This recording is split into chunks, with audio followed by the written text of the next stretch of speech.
What up, young slumlords and ladies? This is Jake Lapp, and welcome to the Young Slumlords podcast, where me and Caleb Henshaw talk our shiz and hopefully help spark the idea for finding your financial independence in this paycheck-to-paycheck world.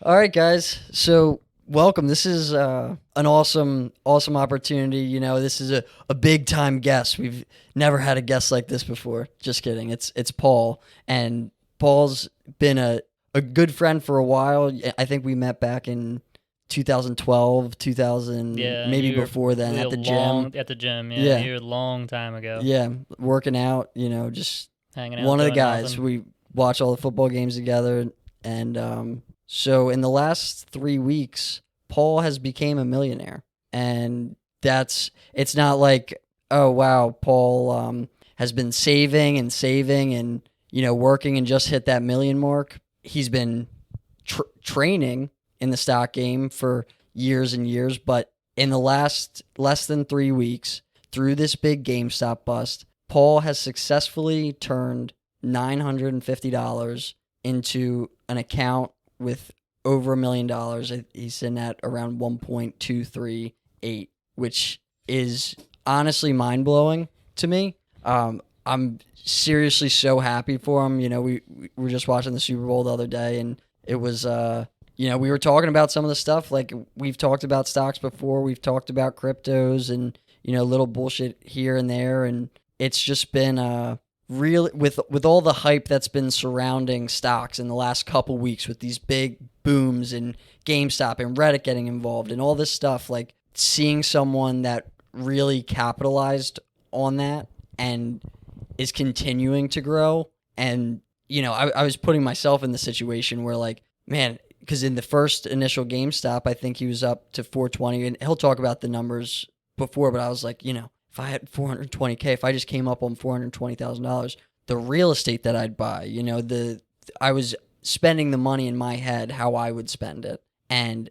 talking to Paul, like, and hearing his plan and his vision it's really interesting, and it's exciting, and it's honestly making me want to learn more about stocks. Like, we've had Jordan on, and like Jordan's been the same way, but something to this magnitude is just like, wow, what am I missing out on? And maybe it's time to get involved. So, with that, I want to introduce Paul. I want Paul to kind of just tell us about himself, and we're going to get into like how he started and all that stuff and how he learned to get where he is. But like, I want this GameStop stuff to be explained. It's what's going on in the stock market right now it's not heard of. It's not normal. It doesn't make sense to me or to, a lot of people listening. It's like, wow, a bunch of guys on Reddit just became millionaires. Like, what's the deal with that? What's happening? Break it down for us. All right. So I think in this scenario, Reddit is not actually much of a player as most, people think. So Wall Street Bets, for example, they had about 2 million people before this all blew up, right? I've been on Wall Street Bets for a few years. Most of their stuff, they have gains, they have losses. They had about 2 million people. They all use Robinhood, which is an interesting thing, which is fine. That's fine. But back in the day, it was free commissions. Everything was good. That's, it saved you $5 a trade. If you only have, $100 in your account, $1,000 account, commissions are going to eat you alive. It's a great idea. However, now all commissions are free. So why would, I'm always anti-Robinhood. But anyway, the average Robinhood account only has $1,600 in it. It was a study that came out recently. So the fact that there was approximately, let's say at the start of this, let's say there was 2 to 3 million accounts, it's still a lot of money, but it's not enough money to move a stock like GameStop, or let's say GameStop, but GameStop, at that point, you can't move it without billions of dollars in capital to move it that well, to short squeeze. Like you'll hear in the news, oh, it's a big short squeeze, which it was. That's definitely true. But what it really came down to was hedge fund versus hedge fund, because so Melvin Capital was short. All these hedge funds came out and that they said, oh, they're basically short. Explain short. All right, so GameStop essentially, because they're a brick and mortar, obviously, store of, back when we were kids, you'd be like, oh yeah, let's go to GameStop, we'll get a game. They'll steal all your video games when you go trade them. Right, you go trade them in for 3 cents. 'em. Right, it's terrible. You take like 20 games and they're like, we'll give you $6. You're like, Store fine, credit, whatever. too. Yeah. $6 store credit or $3 cash, whatever your choosing is. So in this day and age, it was already before the pandemic. It was already a dying kind of breed in the sense of like I haven't been to GameStop probably in 15 years. I can't remember the last time I was there honestly, because everything you buy online, who cares? So as it was dying anyway, pandemic happened. Well, now no one literally can go to these stores. So they're definitely going to die, right? Now you're like, at this point, they have no income. They're just massively accruing debt. How can they survive, right? So if I'm a hedge fund, I'm probably thinking the same thing. I'm probably like, you know what? Let's get short this. Let's run it into the ground. Let them declare bankruptcy, and we'll clean up. But explain what shorting is. So if you're...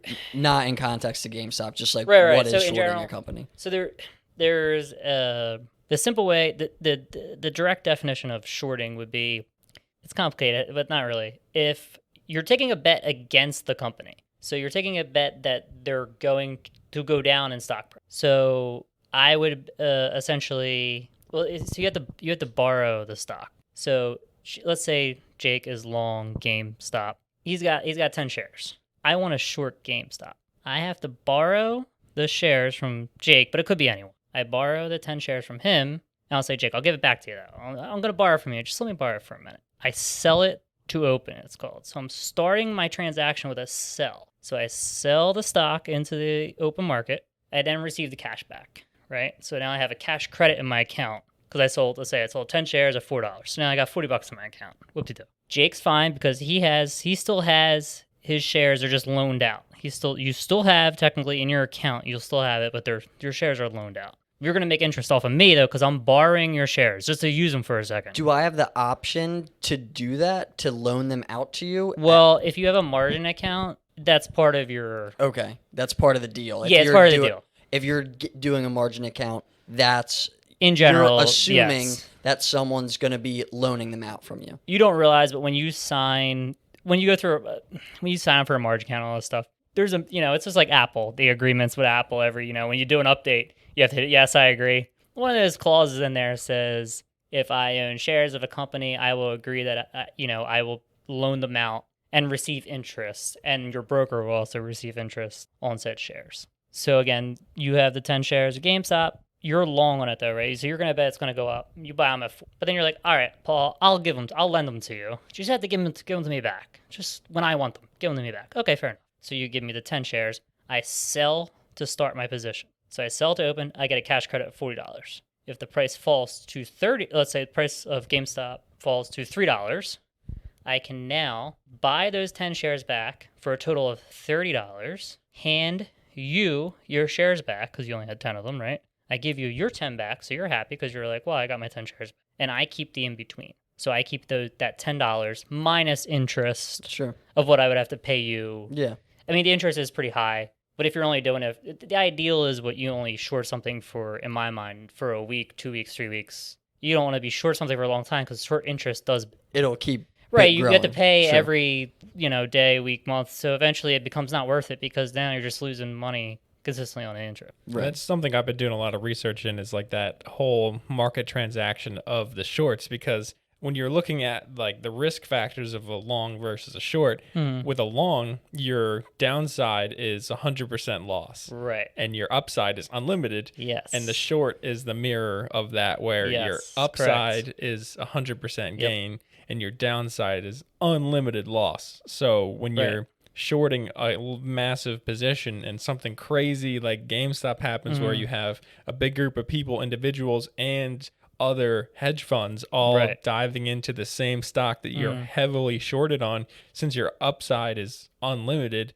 your entire fund can get just deleted in a few days. Yes, so that's definitely the problem with shorting. Essentially, is you have unlimited loss, infinite loss in theory. Yeah. Obviously, if you are running as a retail trader, if you're running through a broker, they'll just close you out. They don't have to even ask you. They're just like, if you get upside down 100, 200, 300%, they'll just be like, you've lost too much at this point, and you don't have the cash in your account. Yeah, it's a margin call. Yep, and they tell so you got to pay up for that loss. They'll close out your position, and then you'll owe them money. So you'll have negative. Like there was years ago that guy that owed like E-Trade like $700,000. Now, can they do anything about it? Not really. They're not going to come breaking your knees or anything, but they'll put you in collections. You can't go to rich white guy jail. No, no, it's not illegal. It's like owning a credit card. Like that's their problem. That's not really. I mean, it's your problem, but too bad for them. Like, does it actually hit your credit though? Like having. I'm not sure if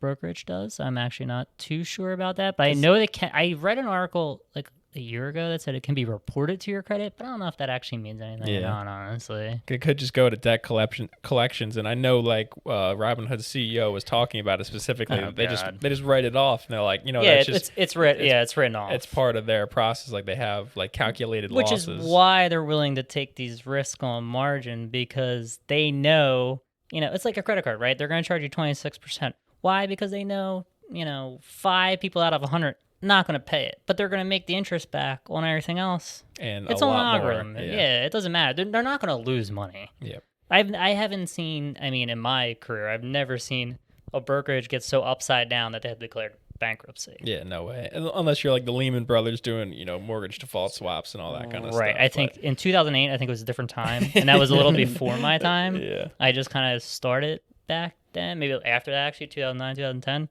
So so let's actually use that as a nice little transition point. Yeah. So when did you get into all the investing and trading and all that kind of stuff, and how did you? I mean, if we want to go way back, I always had interest in it. I think as just a regular guy that likes gambling, I think I've always had an interest in, and I feel like every guy like wants to do like stocks or like real estate or whatever. When I was a kid, we did like, you practice like, I'll just pick out a random stock thing and then buy it, like fake paper trading essentially, where you just buy and sell it. But I didn't really think anything of it. Like I'm a kid, what am I going to do? It's not like, because nowadays kids on TikTok, they're like 13, they're like actually trading. Yeah, it blows my mind. Yeah. They're like, let them on. Yeah, I'm better than Warren Buffett. I made 300% last week. I'm like, oh God, let's just. So in 2010, when you started, were you just out of high school then? Yeah, so in 2010, I would have been, I think I want to say I was probably about 20 when I started. I can't really remember at this point. Yeah. My account's over 7 years old because they literally can't pull my files anymore, that they're so far back. Right. But I really don't honestly. I would say it's around 2010. Though, so did you know someone that was like trading, making a bunch of money, and you're like, that seems dope? Like how does like this just like sophisticated form of gambling? I think a gambling addiction. But how, like, what was that transition? Like, what was like oh wait, I can risk this much money and maybe get this much money, or like, how did that start? I think again from what I was just saying, that like in high school with the practicing of like, and you watch it like back then, especially like, I mean, before 2008, stocks were doing pretty well. You watch, you're like, oh yeah, like if you just even mildly pay attention, you see something like, oh yeah, people made 100% a day. Like, oh, that's crazy. So I could put $100 in and have 200. You know what I mean? So that starts to grow on you after a while. So then you're like, all right, well maybe I save 1,000, I get 2,000. You know what I mean? So then when I think it was like 19 or 20, at that point I was working a lot at the gym. So I was like, oh yeah, I got some extra money I can play around with. I'll open up an E-Trade account. Back then, because you didn't have Robinhood and you didn't have anything, so you had a few options, but not as much as you do now. And I was like, E-Trade I think is the best option, and so I opened up an account with them. But that was probably 2010 or 11 or so, and I might have put, I don't know, 2,000, 3,000, 4,000 in there at that time. Were your friends doing it? No, and no one I really knew. I mean, again, it was a different time. Like now, it's you run into people like we've been out, and all of our friends now have a brokerage account. Yeah. Like when my age, nah. Like if you did, like you were probably into it. Like I ran into people in college. They're like, oh yeah, I got whatever. I got E-Trade, I got TD, whatever they had. But it's not like it is now where everyone has one. How much do you think like commissions play a part in that? Like having those free trades available to you to make that such small. So much. Yeah. It's so ridiculous because when I started with E-Trade 10 years ago, I was paying $9.99 a trade. Wow. I remember in 2014, I paid them $29,000 in commissions on 1 year. Wow. Yeah, that's a big cut of money. That's a lot of cut of money. Were you doing like how many trades a day were you doing then? That had to be a lot. Yeah, that's... I was full on day trade. I mean, I had a decent sized account then because 2014 was the big weed push. So I had plenty of, and I was in college, but I could sit at my, sit in class and trade. So I had plenty of time to do it. But I know that year, the commissions were like 29 change. That was $10. Yep. I actually had to call them to get it down to $7. So I was like, yo, I trade so much. I was like, cut me a break. 2,900 trades. I want to see what the math is on how many a day. That's crazy. Yeah. So yeah. So when did I didn't know that there used to be commissions like this just changed like last year. Where you been? Not trading stocks. Honestly, that's 8 trades a day. By the way, that sounds crazy. About right. Yeah. That's nuts. I wouldn't doubt it. I mean, there's some days are probably 20, some days are probably 5 or 3, but yeah. So commissions were actually super commonplace. Like would eat into your profit. Yeah. And was it Robinhood the first company that actually like? As far as I know. Yeah, that made no commissions mainstream, and it was the CEO tailored the company towards the everyday person, so you can open it up to the masses, decentralize the brokers, and that was his. But it's also his a vision. Scam too. 100%. I mean, Robinhood's probably gonna sue me, but I don't care. But they sell their order flow to Citadel. Yeah. Which, if they're owned by anyone, Citadel. like for anyone that doesn't know, what order flow is basically. When I or anyone, if you trade through any brokerage firm, the brokerage is just a middleman. All they're going to do is take your money and then they hand it off to another company that actually takes your money into the market and buys the shares. So E-Trade also uses Citadel. They used to use Knight Capital a lot, a long time ago, and they have their own market maker now. However, Robinhood in this example uses Citadel. So Citadel will make money off also commissions essentially. In a long roundabout thing. They make commissions essentially. So when everything went down Robinhood, where they wouldn't let people buy the stock because Citadel was short GameStop, then it was like, this is a giant conflict of interest. Yeah, 100%. I remember looking in, seeing like their explanation behind that call that they made to stop the buys was because the like central hub of the stock market, I believe it's DTC or whatever the initials are for that company. It's the DTCC, I believe. CC, yeah. They have a requirement when things go crazy to up the It's essentially a margin requirement. Exactly. For clearing firms. Exactly. So they need normally a small percentage, like 2 to 4% per stock, and then when things go crazy, they have their own behind-the-scenes spreadsheet that when certain variables are met, they jack the margin rate up and charge the companies, like Robinhood's clearinghouse company, up to 100%. I think that what it came down to this time. So they're like, hey, we have to close it out. That was their explanation, of course. But Which I mean, I am a conspiracy theorist in a lot of senses, but actually I do believe that because... Which doesn't make it any better. It just means our system is asinine. That things don't clear instantly. Exactly. It's a 2 makes no sense. 2 day delay. It's T+2 they call it. Exactly. When I started, it was T+3. So we're actually moved up one day in our lives in the past 10 years. It was T+3, which was even more ridiculous. And what actually is pretty surprising though is that's the commonplace across all financial markets in the United States. It's all 2 days. You swipe your card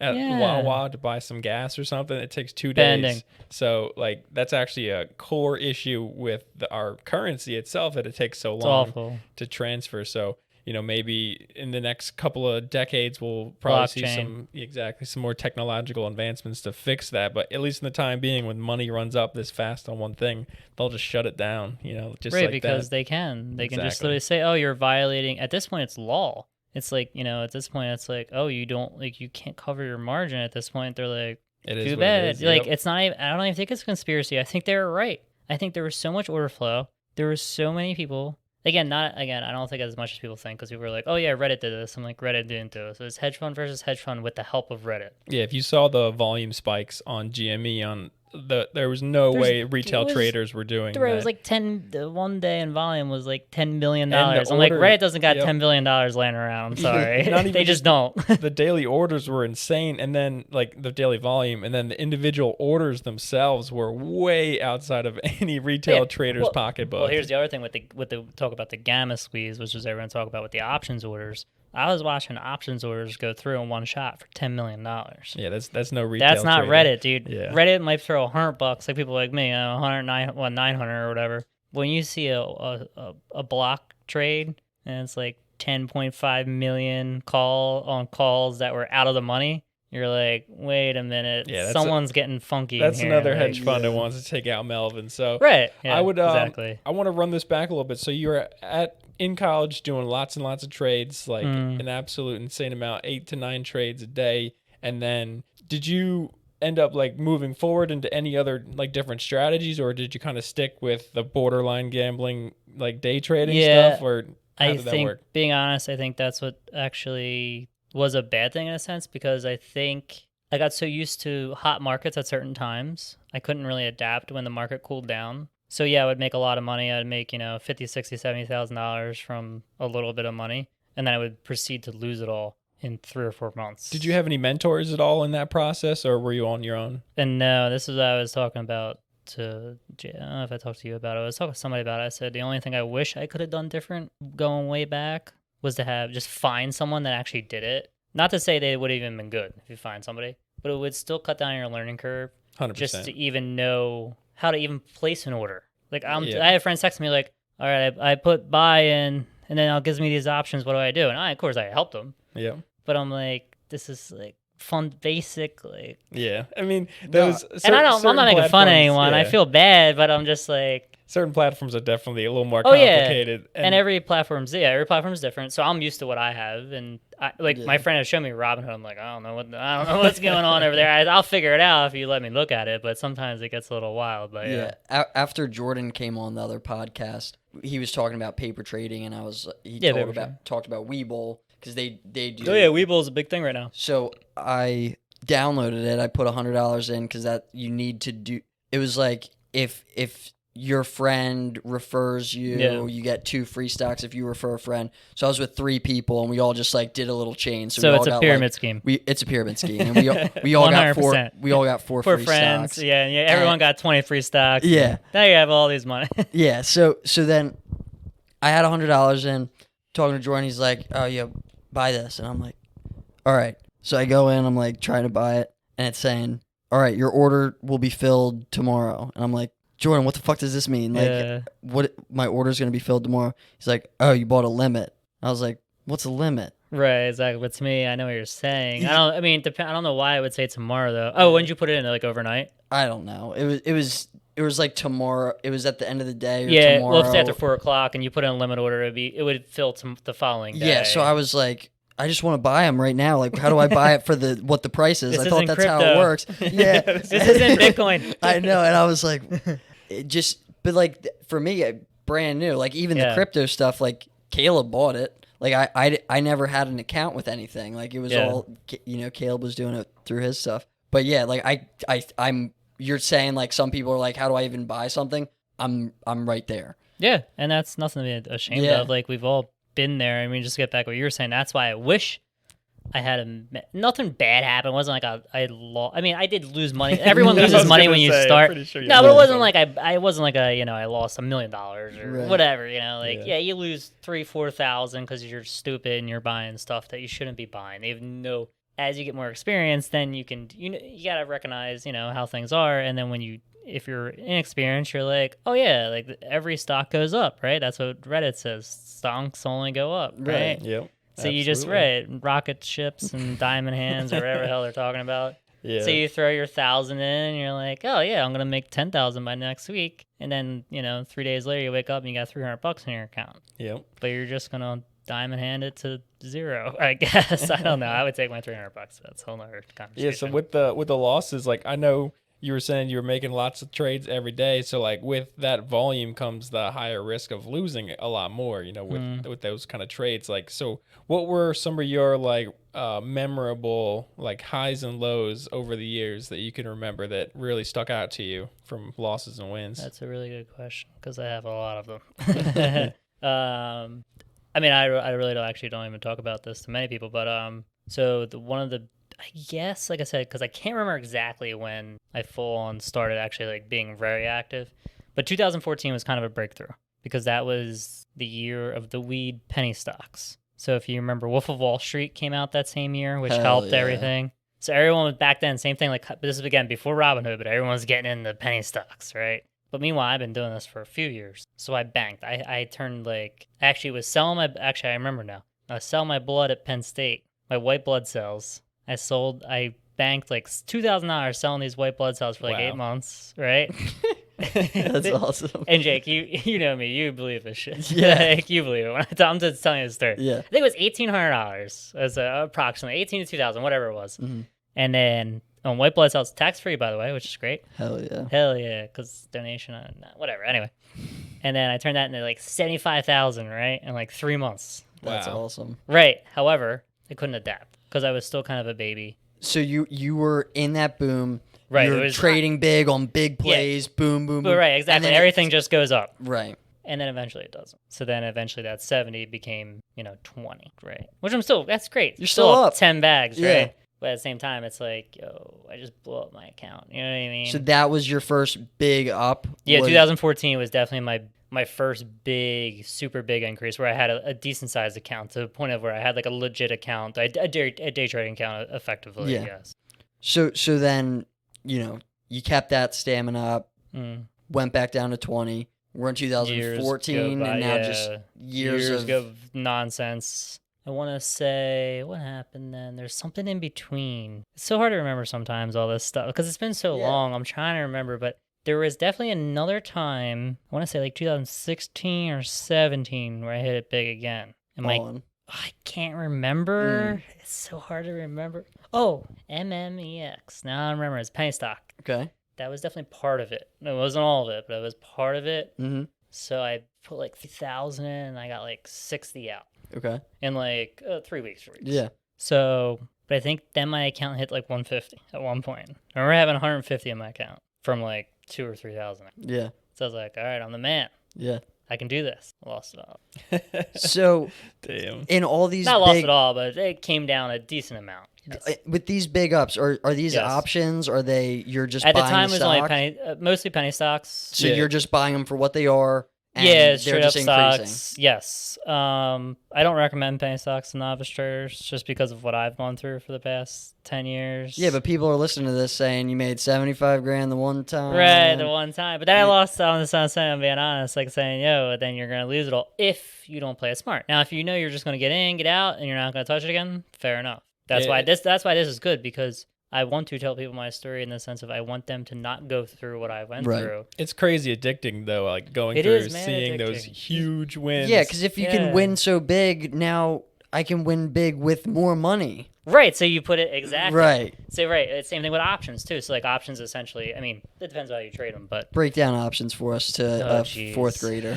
fourth grader? Yeah. Oh, man. And that's we did gonna break be it down a bad. little bit. A on, little Did Jordan do Jordan's it? A Anything? little bit, but we didn't. We were more focused on shares, but like, I mean, at the end of the day, Well, if you shares want, is simple because it's just ownership. Yeah. I would just save us the time here because at the end of the day, if you want to get into options trading, you got to just read the books. There's no podcast you're I would gonna say, listen to. And just, honestly, how I learned it personally, I literally went on YouTube and I searched options for beginners. It was literally a cartoon, but it helped a lot. Okay. Like, I'm saying the visual for me, maybe I'm a visual learner, I don't know. yep. But the cartoon guy of like placing the contract and like putting the money down, like that actually helped me out. It was like, it looked like a Dr. Seuss Yeah, thing. I yeah. don't remember what the video was. I couldn't find it now if I wanted to. Yeah. But if you want to learn options, don't pay for anything. YouTube, you can find anything on YouTube for free. Yep. You You can find say the same anything thing on with the internet Right. for free. And then real once estate and once everything. you get the basics down of options, then you can look up like strategies for options. Then Yeah. that's because you have to have a good base. You have to understand it, because if you don't understand it, how are you going to develop a strategy? You don't even understand the basics of Yeah, it. because then there's all the more complicated math behind them, like the theta and the I don't gamma. even, yeah, I know what you're saying. I know what they are. I don't even care about that, honestly. Like, to me, that's way too complex. We're getting off in the weeds over here. If you're developing a computer program, that's probably great. If you're doing algorithms or anything, but for normal Joe Schmo, I just need to know what's your strike price, and then what was your premium, and where do you expect it to go. That's all I need to know. Yep. When you're looking at contracts, like fast forward to now, like when Yeah. you're doing your strategies, are you going more for leaps, like longer like investment like terms, or are you still looking for those short term like big wins kind of stuff like I honestly regularly? don't know what a leap is. Not gonna lie. Oh, just like the What is that long? I mean, no, you're right. I've heard of leaps. Yeah. I honestly do not know what they are. From my- Could not I mean- tell you. What's your definition of a leap? definition is just something like a contract that's months out. Yeah, that's fine. Generally, sometimes depends on what. So if you go, the longer you go out in options, the less risk you have, Mhm. because you're cutting down on the time factor. Yep. So yeah, leaps are fine, especially if you're gonna go real heavy. If you're gonna put in a shitload of money, definitely go with a leap. Like unless you just want to be a gambler, because if you're doing things that are like Wall Street Bets was doing, right? They call them FDs because they're financial derivatives, but whatever they are, it doesn't matter. But they're doing literally far out of the money for the same week. Yeah. So GameStop now. So even with GameStop, I keep saying GameStop, that's stupid, but GameStop. Even when I bought them on that Friday, I didn't do that because options expire on Friday, so I could have done the same day, but I didn't because I'm like, no, I want to give it some time. I'm gonna do next week. What if I did that same day? I would have had like $5 million or some crazy amount from 1,000. Wow. Because of Friday, it shot up through the roof. Right. Yeah. But it was totally unexpected. Right. I mean, the whole thing was unexpected. The whole thing was essentially. Yeah. I mean, I didn't expect it to go. Personally, I didn't expect it to go as big as it did. But yeah, so let's roll it back a little bit. So right at the start of all the hype and like Wall Street Bets was like the first like social media platform that like I knew about that was talking about GameStop before it hit mainstream. Like it started like a month or two before. Like actually, like I know back in January of 2020, DFV had talked about a strategy, and they're like, you're stupid. This will never work. GameStop's a dead company. And then, of course, they started like pumping it more like in the subreddit, not the stock price, but like the actual, like the idea of it happening. So like, where did you fit into that process of like getting involved with that first? So I didn't know anything about, I've been on Wall Street Bets for years, just as a lurker usually. I actually had a top post a while ago, but what was it? I know you told me. I just wanted you to tell it. I had the same kind of stupid stuff we were just talking about. I had bet like $1,000 on no, sorry, it was Beyond Meat, BYND, good old BYND, and it had a big short squeeze after the IPO because TLRY had around the same time, that same thing, but that's why I was thinking of it. But no, I had Beyond Meat to put in $1,000 right before earnings, so my options expire after earnings, so I can hold them through earnings, no big deal. So here's my risk. I'm up like 25 G's on $1,000 bet. And I can hold through earnings, and if earnings are really good, I can probably net $250,000. So I can probably net 250. Yeah. If earnings are not good, I'm probably losing it all. So Wall Street Bets loved it at the time. They're like, you're autistic, you're one of us. Yeah. Because I was like holding it through earnings, whatever happens, happens. Yeah. Everyone's like, because I think I posted on like a Tuesday and earnings were Wednesday. And they were like, remind me in 24 hours. Yep. Everyone was posting, like, the bot comes on. It's like, I'll remind you in 24 hours. Everyone's like, you're going to lose all your money, you stupid idiot. Guess what happened? I lost all my money. Yeah. Earnings were not as good as we expected. Yeah, earnings are not something to bet on whatsoever. No. I'm highly against earnings betting since, not even that. I've done it before, and it never pans out how I expected it to pan out. By the way, none of this is financial advice. None of this is financial advice. Just to clarify that part. So you got into the subreddit, so you're familiar with everything that they do over there. Can you sorry, I got off again on tangents here. So I didn't know anything really about Deep Fucking Value in his position. I hadn't heard anything about it. Maybe I just missed it. I wasn't paying attention. Like, cause I'm only on there like maybe once a week. I just check. It's like top post of the week, and I just go, haha, that's a good one. So I guess it was the Monday before. So it'd been like the 17th. If I look on the calendar, so before I bought calls, I had fallen asleep. So my sleep schedule was all messed up. I woke up at like 3 PM. I wake up, I see GameStop's up 100%. I went from like 20 to 40 that day. Damn, that was a really good chance I totally whiffed on because I was asleep. Like, that's terrible. It should never happen. Like, that's my bad. Like, terrible. So I was like, all right, well, let's see. I'll give it till next week. Maybe it'll do it again. Because I knew it was kind of a short squeeze to start with. So I'm like, all right, maybe it'll do it again next week. So I'm thinking, well, if it went to 20 to 40 on the first time, I'm going to assume it's going to go 40 to 80 on the next one. But we'll see what happens. Like, if it dies, it dies. Because if it came straight down, I would have been like, I ain't touching it. However, all weeks, that was like whatever that was, the previous Friday. Then the following Monday, Tuesday, Wednesday, Thursday, it just went sideways at 40. So I said on Friday, I said, all right, I think it's time because it's about to break out to the upside. I'm going to buy these, $1,000 into calls. The highest calls I could get, strike price for the following week, were $65 calls. Wow. So I would have even went higher. I would have taken like 7. Because I usually try to go a little under my target. So my target was, double, so around 80-ish. So I probably would try to go 70. But the highest they were offering in that market was 65 and at the time. To clarify that point, he's betting that the price of GameStop will go up to, he wanted to go to 80, so he goes a little under at $75. But because there was so little volume on Yes. GameStop at the time. Their like schedule of contracts they have available is super small, so he could only max out at $65. 65 was the highest strike I could get. So that was the highest chance I could. But so I ended up buying them on that Friday morning. So it was getting around $40 at 9:31. I have I looked at the other day. 9:31 on 9:22 or whatever it was. I bought 9 contracts. And at that time, the $65 calls were when I got them, they were $1.05. I paid about $950, including commissions, for 9 calls of GameStop for the 65s. And can you clarify how you got some of that money? Or at least Oh, how yeah. you got So that we were money? talking about, So That $950? yeah, the $950. It's a shame. It's actually more. But I had the Pokemon bubble started about 2 months ago. I was a big Pokemon nerd as a kid. Not gonna lie. So I was looking to scrape up some money, try to play some bets on some options like a month or 2 ago because I was like, market's getting hot. And you're not working at this point, or No, you're still at the gym. Yeah, like I'll sometimes? do whatever. Like if work at gym part time, I work at where my mom's a practice manager. I help her out with maintenance and stuff part time. But it's like $950 at this point, so a fair amount of money. Yeah, It's nothing yeah. to sneeze at. So, but anyway, I see the Pokemon cards are going crazy. I'm like, I got a lot of them in the attic, and I know I had some nice ones because I was rolling the Pokemon. Check, one night. I'm not thinking anything. I'm thinking if I can make $200, but $300, that'd be great. So I pull out my frame. I have all these rare Pokemon cards. I look the one up. I'm like, this one's worth $2,000. This one's worth $500. Oh man, I got some serious cards here. And then on top of that, I had a LeBron James rookie card, mint condition in the thing. That was also worth $1,000. Wow. So you went around, sold those,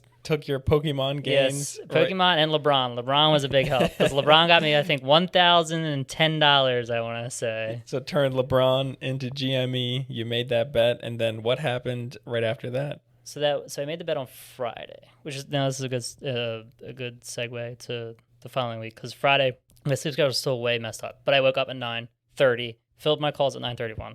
I think I fell back asleep at 10:30. At this point, my calls are still up, so I'm like, okay, cool. Like I don't have to worry about it. I'm like I don't have to consistently watch it. I'm like, who cares? $900 for whatever. I fell asleep. I woke up at like 2:30. I woke up and I was like, I hope I'm up like $1,000 or $2,000. It'd be nice because I fell asleep. I was up like $1,000. I'm like, oh, it's perfect. Wake up. I'm up $25,000. Wow. Because that was a day GameStop had spiked from 40 to whatever it was. That on Friday went from like 40 to like 70 or I forget what, I can't remember anymore. But it like almost doubled. And then it came down. It actually came down. So I didn't actually close up 25,000. But at the same time, I'm like, damn, that's great. Yeah. But I couldn't close it out because I didn't have day trades at that time.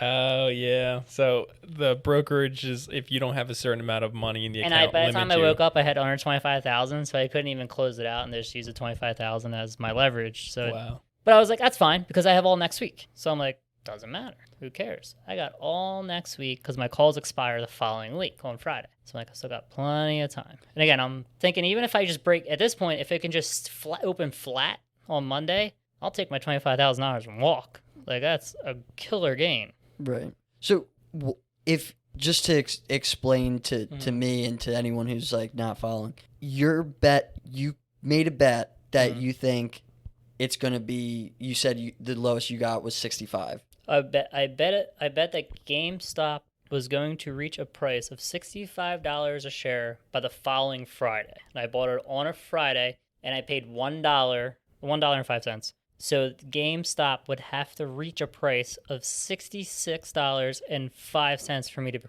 to be profitable by the following Friday. So if it exceeds that, Then I'm in the money. you're okay. So And if it keeps growing after that, you just keep making. It's right. You can make like he was saying earlier, you can make Yeah. infinite gains. okay on the growth. If it Right. so, but if it was 64 at the end of that next week, If assuming I didn't sell the options, I just rode them to the end, they'd be worth $0. I'd Okay. lose all my money. So my maximum loss is only $950 what I put Right. into it. Yep. but But you have infinite upside. just to that contract week, like it has to be by that day, that Friday. Yes, this is why. Correct. Okay. This is why options are very volatile, especially close to the date. Yep. That's why, like he was saying with leaps, Yes. you kind of cut down on your volatility, Right. because who cares if one day it drops $1, next day it goes up $2, In next day down $1. a 5 weeks or a 5 day span. It's irrelevant when you're talking about Yep. 3, 4, 5 months. I mean, a lot of guys, even big money, you'll see calls on Apple like a year and a half out for $20 million, right? Yep. Because it cuts down on their exposure. It cuts down on the risk, right? So if Apple dumps $20 tomorrow, who cares? It'll come back over the course of the next 18 months. It'll come back. That makes sense. The reason why like that they're so popular is just because you don't actually have to pay for like a contract. Like an option is worth 100 shares. It's a contract for 100 shares. So to actually purchase 100 shares, you would need, say, with Apple, it's like $180 per share. Right, you need a lot of money. It's a lot of money for those 100 shares. You reserve the right to buy Exactly. 100, and if you have put options, you reserve the right short 100. Exactly. So essentially. it like magnifies your capital, but then the screwy part is just that it's limited to a time frame, and that's where they get you there. So that expiration is where the contracts become more risky because you're making a bet on a specific time frame. Right. So, that's the big variable. Exactly. And like when you were saying you were pushing it out to next week instead of an expires today, if you had chosen that expired today and you were out of day trades, would you have been screwed, or do you think they would have not let you buy it? No, it wasn't about buying it. I already bought it. I mean, I could have technically bought on the Friday. The problem was I wasn't awake when I had over 25,000, because that gets you to day trade, then it doesn't matter, right? That gets you a Forex account, doesn't matter. When I woke up, I was up like 23,000, so it's just ever so slightly shy. I had already burned my day trades for the week, whatever it was. So I was like, so if it would have been at 25 or 26, in theory, I could have sold. would you have? I want to say no, but I don't know. Right. I mean, I had a whole week. Right. And part of, like, again, you know me personally, I'm kind of You're a like, gambler. YOLO, whatever. Yeah. And at that point, I'm already up so much, it's almost like free money at this point. Yeah. Because even if it drops in half, I'm still up a 10 bag. You know what I mean? I'm still up 10,000, so who cares? All right. So that's Monday. That was Friday. That was the day you bought them. Yes, it's the same day I bought them. I was up 25,000. Okay. Same day. Okay. Keep So going. it goes over did it have any crazy moves Yes. like aftermarket So in the weekend? I think it did. I think it went up after hours on Friday. I think Monday morning pre-market, that was the bigger move from what I remember. Because the problem was, not the problem, but people start talking over the weekend about something. So GameStop at this point has like doubled and doubled again. So now I get the hype over the weekend where everyone's like, oh, did you see GameStop? Did you see GameStop? And now everyone wants to buy it. But meanwhile, back at the ranch, anyone who actually trades has already been watching GameStop for a whole week. Yeah. Like I saw it the previous Friday, I saw it double. And I was like, oh, I missed it. I thought I missed it. And that was just going from 20 to 40. So what made you decide to think that it's doubling again? Like just that quick double doesn't happen all that often. Why were you like, okay, because like question. you're buying at the top. Like I see some things that are like, you know, oh, it's going up. I have FOMO. I don't want to miss out. I'm going to buy high, sell low. Yeah, that's why stocks make money, is because it plays with your emotions. People buy high and then it dumps because that's what Buy happens. low, sell lower. That's my motto. So actually, I can tell you, like it's a pretty like an unlogical decision you made there buying that, because I watched it too and I was like, there's no way the GameStop's gonna happen, and of course the tide's totally turned. But like, yeah, go ahead. What was running through your mind when you made that bet? I believe because it was kind of, they're called in stocks, they're called like cult stocks, which essentially, again, Reddit's probably gonna blow up my house and find me for this, but it's a cult stock, right? So like Tesla's a good cult stock.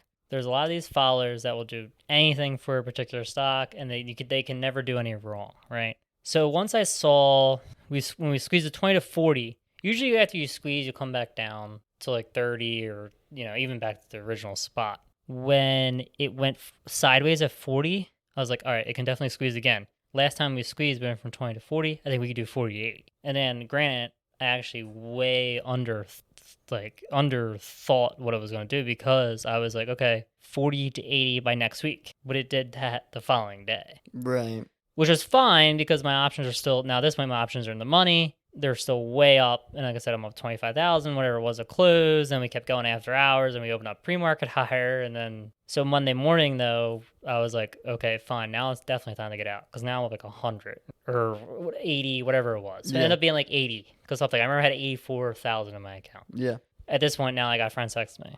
What's going on GameStop? Should I get in? Blah, blah, blah. I'm like, I would be pretty nimble here. Like, this is for pros only at this point. Like, why would you get in now? It's at the skyrocket right, top. like, is this really the time to get in? No. You don't know. Right. Like, and I never want to, like, I try, like, even I'm trying to talk to you, like, I never tell anyone to buy or sell because, again, this is not financial advice. I'll tell you what I have, and I'll tell you what I think where it's going for me personally, but also my opinion changes every single second. So I can say, yeah, I think GameStop's going to $1 million tomorrow, and if we tank 10%, I'm like, with that, I'm out. Yeah. Like, I'll take my lumps and move on. Yeah. You know what I mean? Like, you don't. It's no one really knows, so it's just like it's a guessing game, time, and then if I'm guessing.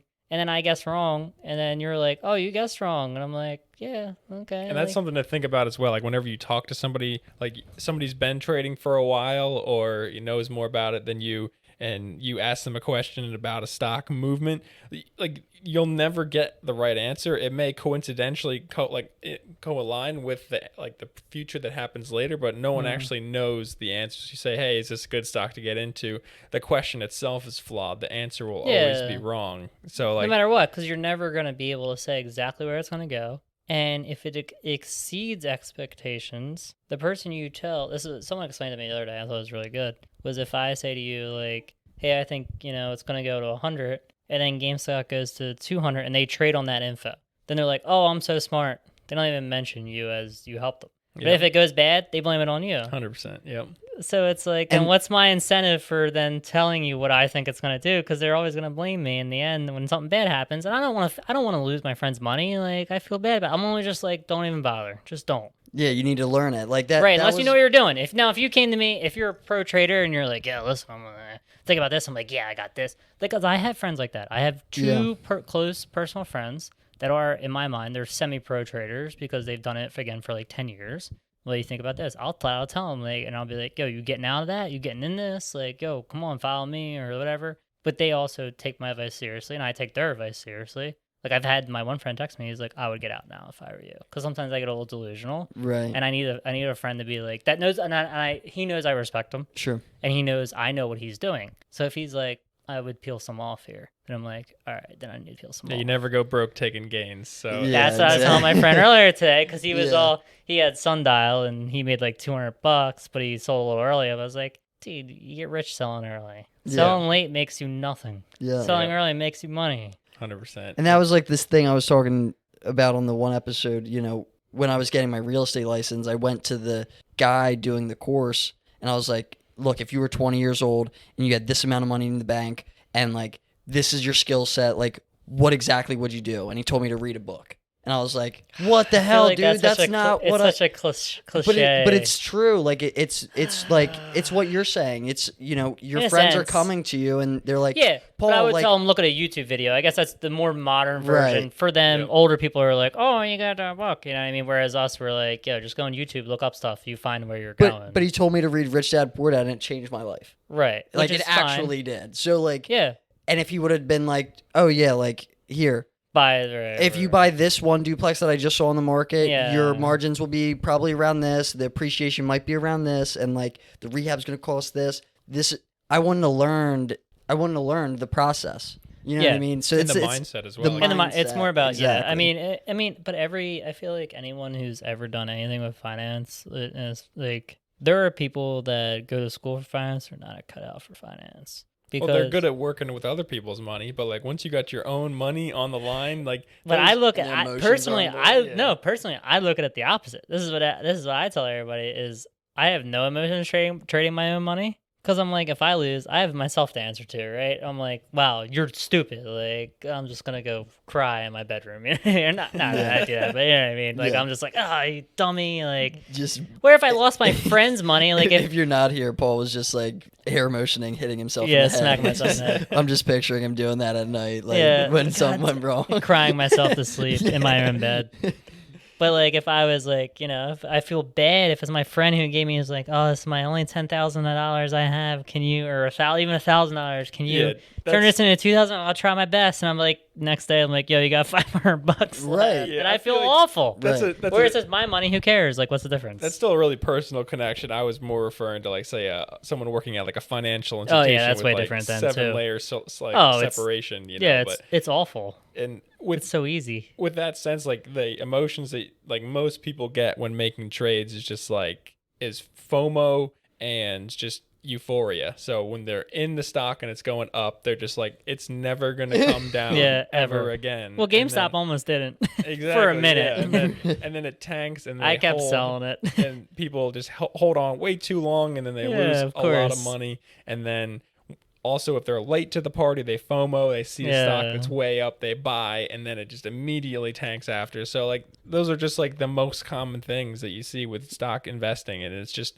something that is so common. But have you done anything yourself, or was it just straight experience that helped you kind of avoid those kind of commonplaces? I think, exactly. I think personal experience with losses definitely helped, because, like, you make a lot of money, and then you're like, wow, I'm rich. Not rich, but you know what I mean? You got some money to spend. Money to blow at the bar. You're like, $40, who cares? I got money. But then you lose all your money, and then you're like, damn, should have spent that $40. You know what I'm saying? Like, so it gets to a point where you're like, it's all about capital preservation. Like, you guys probably know real estate stuff, like capital preservation, dude. Like, if you start to get in the water on something, you're better off just bailing and taking a 5% loss than bailing and taking a 50% loss. Right. Whether it comes back or not. Like, once I sell something, I'm like, it's just like it's totally out of my mind. Like, it's just gone. I'm just like, I don't know. Like, whatever happened to it happened to it. Like, I don't care, because everyone's like, even my friends now are like, oh yeah, like, oh, I sold it, but I missed out on an extra like dollar. I'm like, yeah, but you can't think of it that way. Like, if you made money,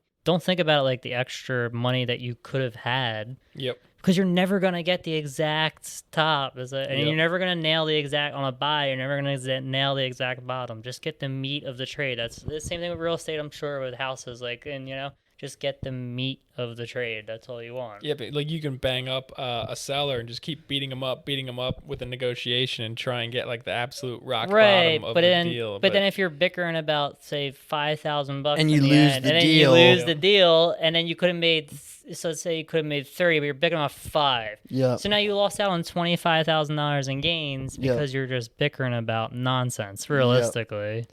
So let's go back to Monday. Right. You're up 80 grand. What happens next? Right. So I think at that point, people had started texting me. So I kind of realized, like, usually my general rule of thumb is when my normal friends who don't professionally trade start texting me about something, that's kind of over. So I was like, all right, I got to unload this like now. Like, so as soon as we open, like, options don't open till 9:30. So we gapped up pre-market. I was like, all right, cool. I can unload these, like I said, for about 80 grand, whatever it was. I ended up getting a good fill. So I had like 84,000 in my account. I'm like, all right, perfect, sweet. That's a huge up from $950. Right, in literally under 24 trading hours. Right. Because you got the weekend, but who cares? Yeah. So like, right, I'm like, oh, damn, this is great, sweet. Like, would that be your all-time high at that point? 950 to 84? Not all. I mean, all-time high in my account, no. I mean, I've had, at that point, in the 2020 with APT, I had about 235 in my account, I think. Okay. But I blew through that too. Same thing. I paid off on my credit card debt, same kind of thing, and then blew through the rest of it gambling on nonsense. Sure. So I was making sure that in my mind, even when I had the 80, I was like, I can't let this happen again. I'm not going to do these crazy risky bets that I was doing before. However, GameStop, I was expecting it to just kind of dump out and be done. Like, but now we got the whole media's in on it now. So now you start hearing stuff on the news. My parents start asking me about it because they know obviously what I do. So they're like, oh, I was like, yeah, I had a good day. I mean, like, oh, sweet, that's great money. So now I'm kind of like, all right, is this going to keep going or not? Like, at this point, I'm like, could actually keep going. So I was like, all right, well, I'm going to buy. I bought, so they opened up 115. I remember they opened up 115 calls now, because as the price goes up, they'll open up more options, strike price higher up. So at this time, the stock was X amount of dollars. However, they opened up to 115s. So it's like, all right, I'm going to buy the 115s. Screw it. It's because at this point I'm up $80,000. Did you realize anything? Did you take anything out? Or I don't think so at that time. Okay. I can't actually remember. I don't think I wouldn't have wired out what we had talked about before because that would have been 2/3 of my account. So I Right. don't think I did that at that time. So I was like, all right, I'll definitely risk X amount here. So maybe I risked, I think it was another, I think I do remember now. I think I actually put another 25,000 in. So I risked about 25,000 on the 115 calls, either for that week or the following week. from the 80 grand that you had, Right, in I that took about account, you put 25,000 25 out and put them into the 115 calls. Okay.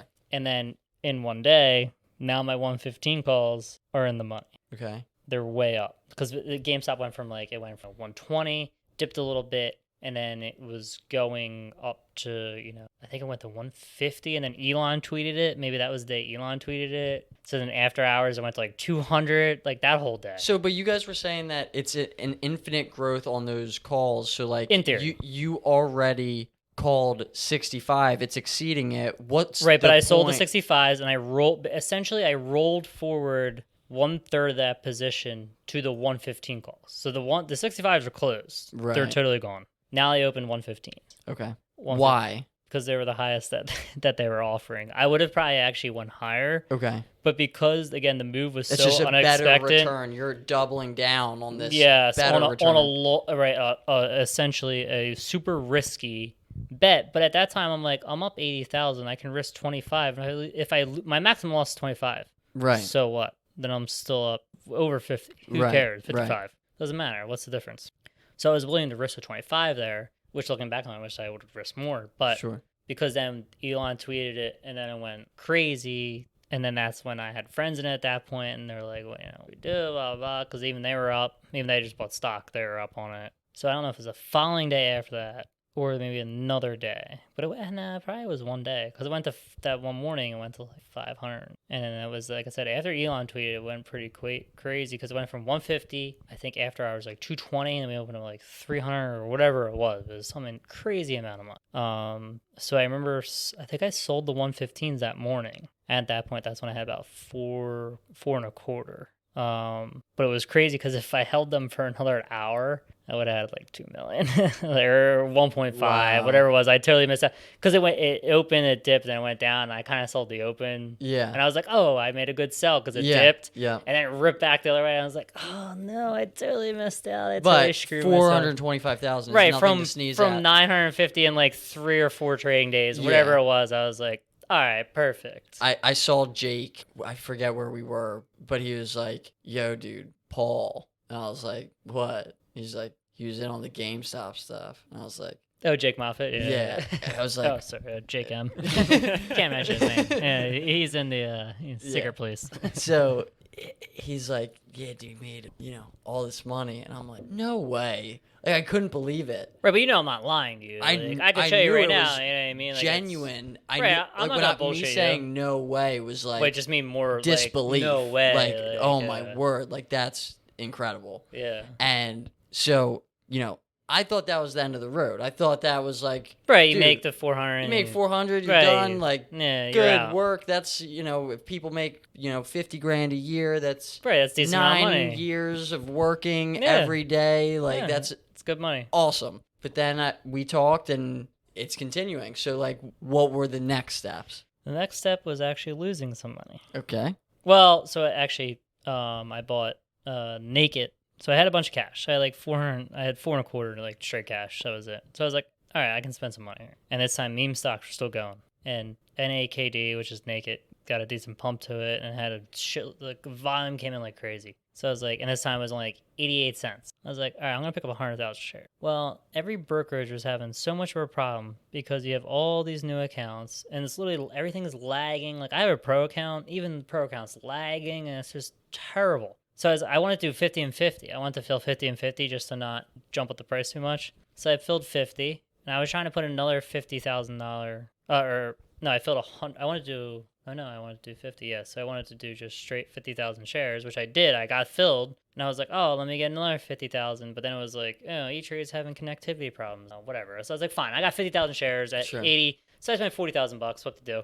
Like, at least I got something. I fell asleep that day because I was exhausted. This has now been like 3 days I haven't slept because I'm up 4 in the morning. And Right. It's just a nightmare. So I woke up and was like, closing at 150. Perfect. I'm still way up. But luckily I fell asleep because it dipped from like 80 to 60. I'm like, oh, I might have got shook there. I might have got shaken out. But it closed like 150. Opened up the next day. We're over $3. I can trade pre-market with E-Trade Pro. So I'm like, I'm out of here. So I took, I think it was 120. I sold like 336. I think my average was. So I took like 125,000 profit. So at that point, I had $550,000 in cash in my account. Now here's where you start to slide down. GME at this point has peaked and it's starting to come down. Every pump and dump I've ever seen in my life eventually bounces, right? So even if you go up to, let's say, most pump and dumps, let's say, just average number, easy number. If it goes from $1 to 10, it'll come down to 2, and it'll bounce to 5, and it'll just flatten out, right? That's just general thumb of how pump and dumps work. So GME hit at 493. It hit over 500 pre-market. 500,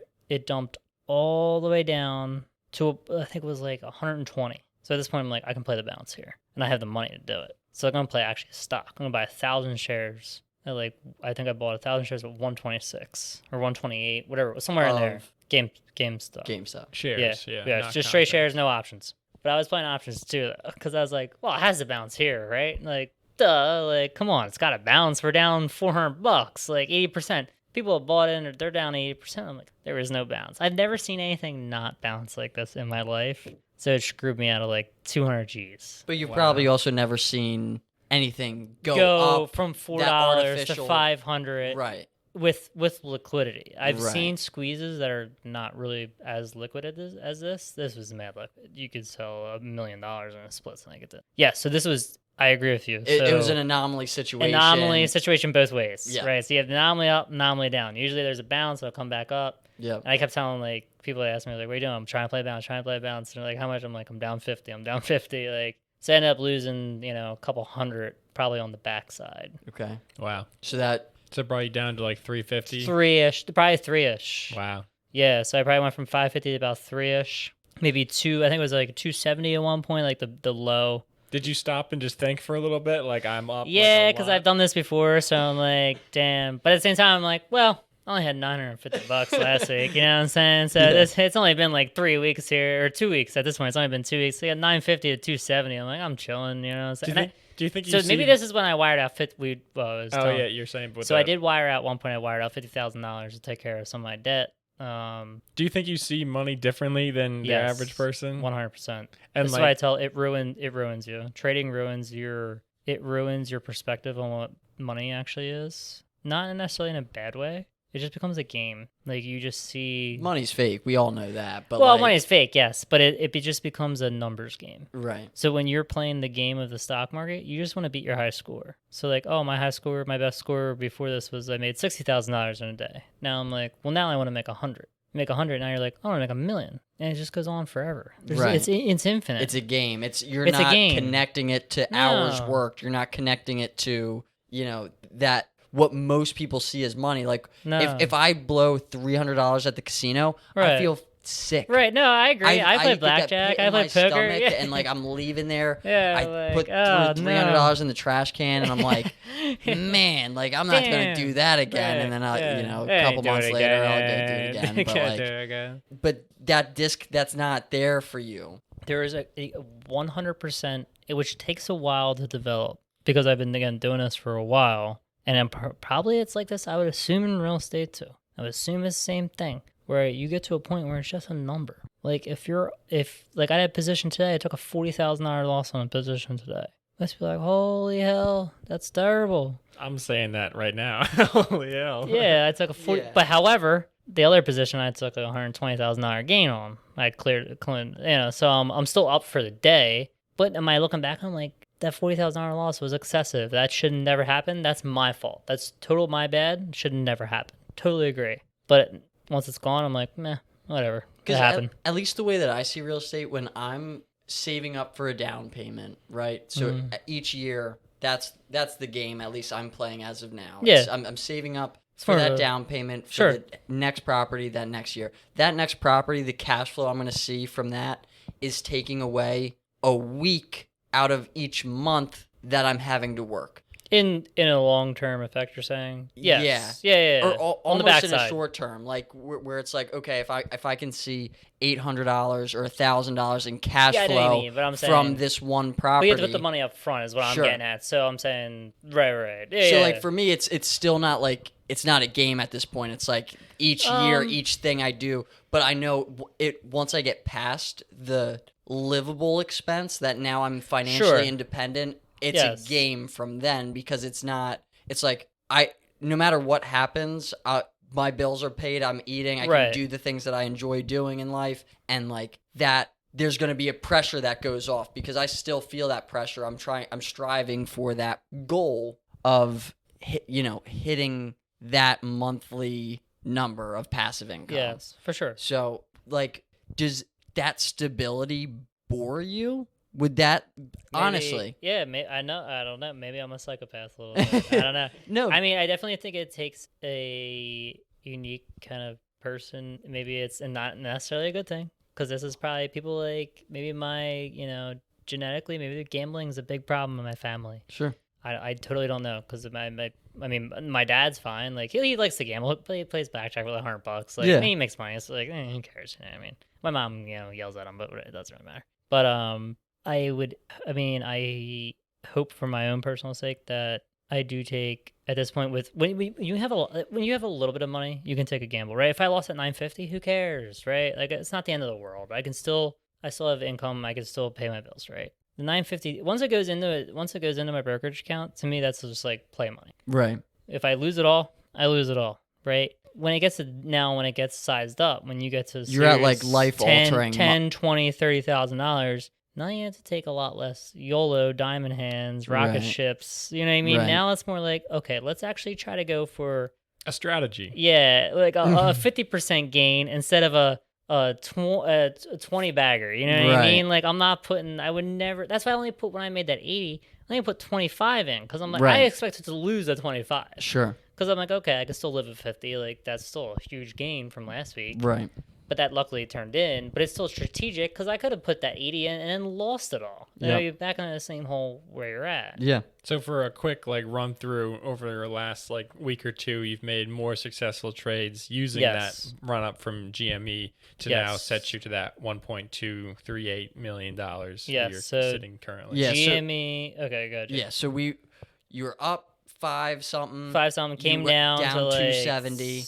Well, no, it came down to like 300 ish. Okay, 300-ish. Yeah. And now what did you do? So I had about 300 probably in cash. Penny stock. Now, penny stocks are to preface this, penny stocks I've been trading for like 10 years. So penny stocks are kind of my wheelhouse. I'm the most comfortable actually trading penny stocks when the market is good. And that's how I actually made the bulk of my money when 2014 we were talking about. Not that I'm not familiar with options, big boards, but penny stocks are kind of like easy money to me when they're hot. When they're not hot, it's hard. But when they're hot, it's easy money.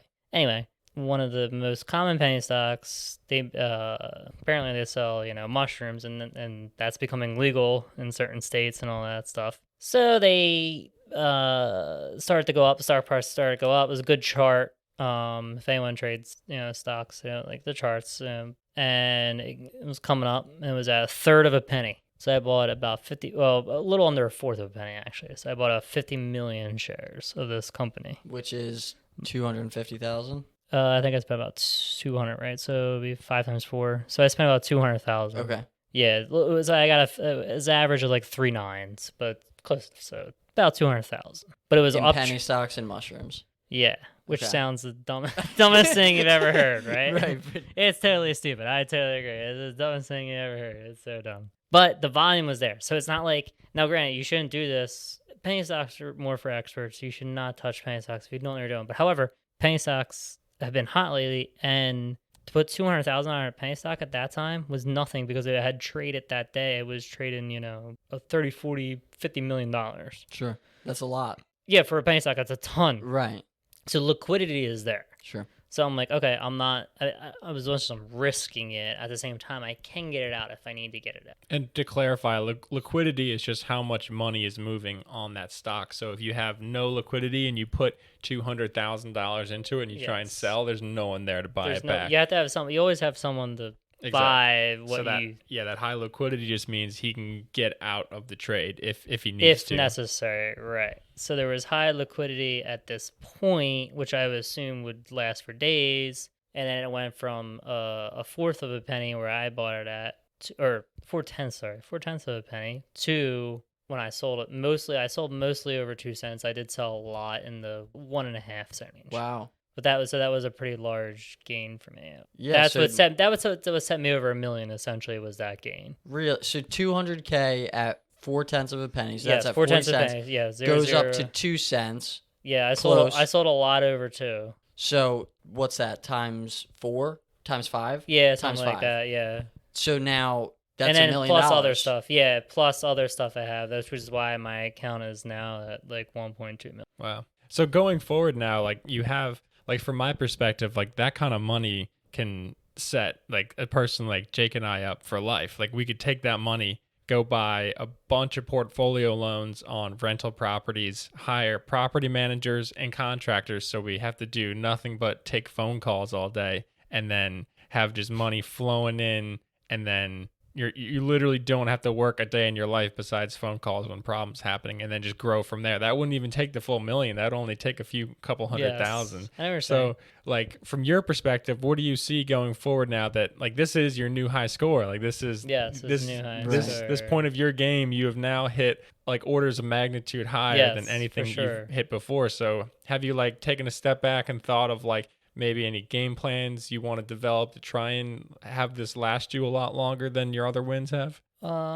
Yes. I mean, there's definitely again, you don't take as much risk when you have more money because you don't have to. Right. So That if you're- I was explaining this to Kayla before you guys came over. I was like, Because she's probably like, She- oh my God, he's going to lose his money. yeah, Because that's what my what mom she, is. That's what she was saying. She Yeah. was like, and I'm like, no. So like for someone like me who's putting $1,000 in, it's like, Yeah. oh my word, if it doubles, it's $2,000. Like who Right. cares? It does. Yeah. That doesn't matter. You can lose it pretty quick when you put 200K on mushrooms, though. So that's not Yeah, necessarily. but it's not going to go to zero. I can, and again, because it was liquid, I can get out of it. Yeah. So if I start Yeah. dumping them out, if I'm down Exactly. 20,000, I'll try to dump it out. And You know that's what I mean? was saying. I was like, if when you have that much money, you just need an incremental percent up. Right, 10% Is a good. great win for the day. Right, naked. We were talking Yeah. about. We were talking about earlier. After one, besides mine, which is the mushroom stock, I had 500,000 shares of naked NAKD at 1.35, and I liquidated them this morning between like 1.8 and 1.7. Yeah, so they had Which run is a this big morning. That was win. nice. Which is $250,000 in It's gains. like it's nothing to sneeze at, but for But because people it's that liquid, don't- though. it's because it's liquid and because you have Yes. that volume of Yes. money that you can just trade. Right, it in. was only realistically, 20 or 30% gain, Which isn't- but on that size. but when it's 20 or 30% of But $1 I would million never dollars, throw that size in without knowing it was liquid. Because Naked and Yep. Sundial is another big hot one right now, which I haven't touched. But they're all super liquid. You can throw $1 million in and out of it, no problem. But I'm also not going to throw $1 million into a stock that only trades $100,000 a day because there's no way I can get out of it. There's just no point of that. Have you talked to any like financial professionals at all about maybe taking like a chunk of that? No, that's the dumbest thing I've ever heard in my life. yeah, I figured they're you'd scam say artists. that, but It's a giant scam. No one should do that. That's actually what we should segue here is those people are goddamn con artists. No, I don't want to get too mean, but no, I could they- see that. You could take somebody who knows nothing Yeah, about money nothing about and then it. If they're goes to just- somebody who knows a lot about taking other people's money and Yeah, setting up it's not, investment and then they plans. charge, they charge 2 and 20 or whatever. Yeah. And it's like, no, back in the day, it was a worthwhile cause, right? Because if you wanted to invest money in 1970s, right? You have to call a guy. He's got to go down on the floor. There's a guy with a ticket, and he's doing this kind of stuff and waving his arm around and yeah, all that. yeah, and going crazy. So that's was reasonable back then, and you pay someone a percent or two because again, that was reasonable. How would you get your stuff nowadays? Just hit a button. Why do I need someone to hit a button on the phone? Doesn't make any sense. Right. Makes no sense. Yeah. No, it's definitely, I see Caleb's thought process just knowing that, you're new rich. Like yeah, in a sense. at this point, This is new money. But in my mind though, I don't think I feel like I've been here 3 times before. Okay. Or 2 times or whatever it's been. Mm-hmm. So I don't want to do like again. You see 200,000 versus 1.2 million is way different. To me, it's the same. I'm like it's either zero money or a lot. Right. So I'm like, this is a lot. I've been here before. I don't want to mess it up this time. Right. So I'm trying to play it more safe. I'm just trying to play, and I fully expect the market to cool in March and April. Yeah. Which is when I kind of want to just again put like I'm gonna wire out a big amount of money soon. Yeah. Once it's wired out, it ain't going back in. So what is your goal? Like, what's your long term or short term? Like, is there a dollar sign that you're like, once I hit this, I'm done. Well, that's the thing. So like traders, we talk about it like all the time. Like, there's no set. Again, it's like playing a video game in the sense of there's no your P&L, profit and loss, doesn't matter. It's just a number. So as long as the market is hot, you gotta just play your hand, right? Now once it cools down, that's when you say, okay, I'm out. Right? It's like having a hot hand at blackjack table. Sure. Like It's not gonna last forever. Right, we know it's not gonna last forever. Yep. I can play blackjack and I'm like, oh, I won 20 hands in a row, but I know it's not gonna last forever, Sure. or 15 out of 20, whatever it is. Yeah. So I'm making money, having a great time, but eventually you have to realize the market has changed. Realize that they've been dumping oxygen into the casino And I'm high as or hell. dumping stimulus into the Yeah, stock market. Yeah. But that's Same the thing, fucking though. thing. Oh, so let's talk about Yeah. That's a great segue because I Yeah. want to talk about that. So this is the problem with everything, and that's why not everything, especially not. It doesn't necessarily apply to penny stocks particularly, but we have low interest rates, low inflation realistically. Why are you saying low inflation? Oh, it's just not happening quickly. It's not as happening as quickly. A soda doesn't cost more right now. Right, and So the inflation inflation hasn't is caught up relatively low, Yes. right? Hasn't caught up. So you have basically a bunch of free money out there, right? yet. Yeah. So this is why penny stocks, small cap stocks, and even big cap or Bitcoin and all this stuff, people are getting free money. So all these things are gonna pump. Like there's congressional investigations into GameStop. Why? You guys did it. Right. It's like the Spider-Man meme. Yeah, like the point to Yeah, point. I'm pointing at you. You're pointing at What me. happened he's to pointing at the- GameStop? Yeah. Point at each other. You did it to yourself. Right. Like, why are we talking about this? Like, it doesn't make any sense to me. Like, everyone blames traders for everything, but it's like, no, it's not traders. It's bankers. It's bankers in the Federal Reserve. Like, I'm just a guy.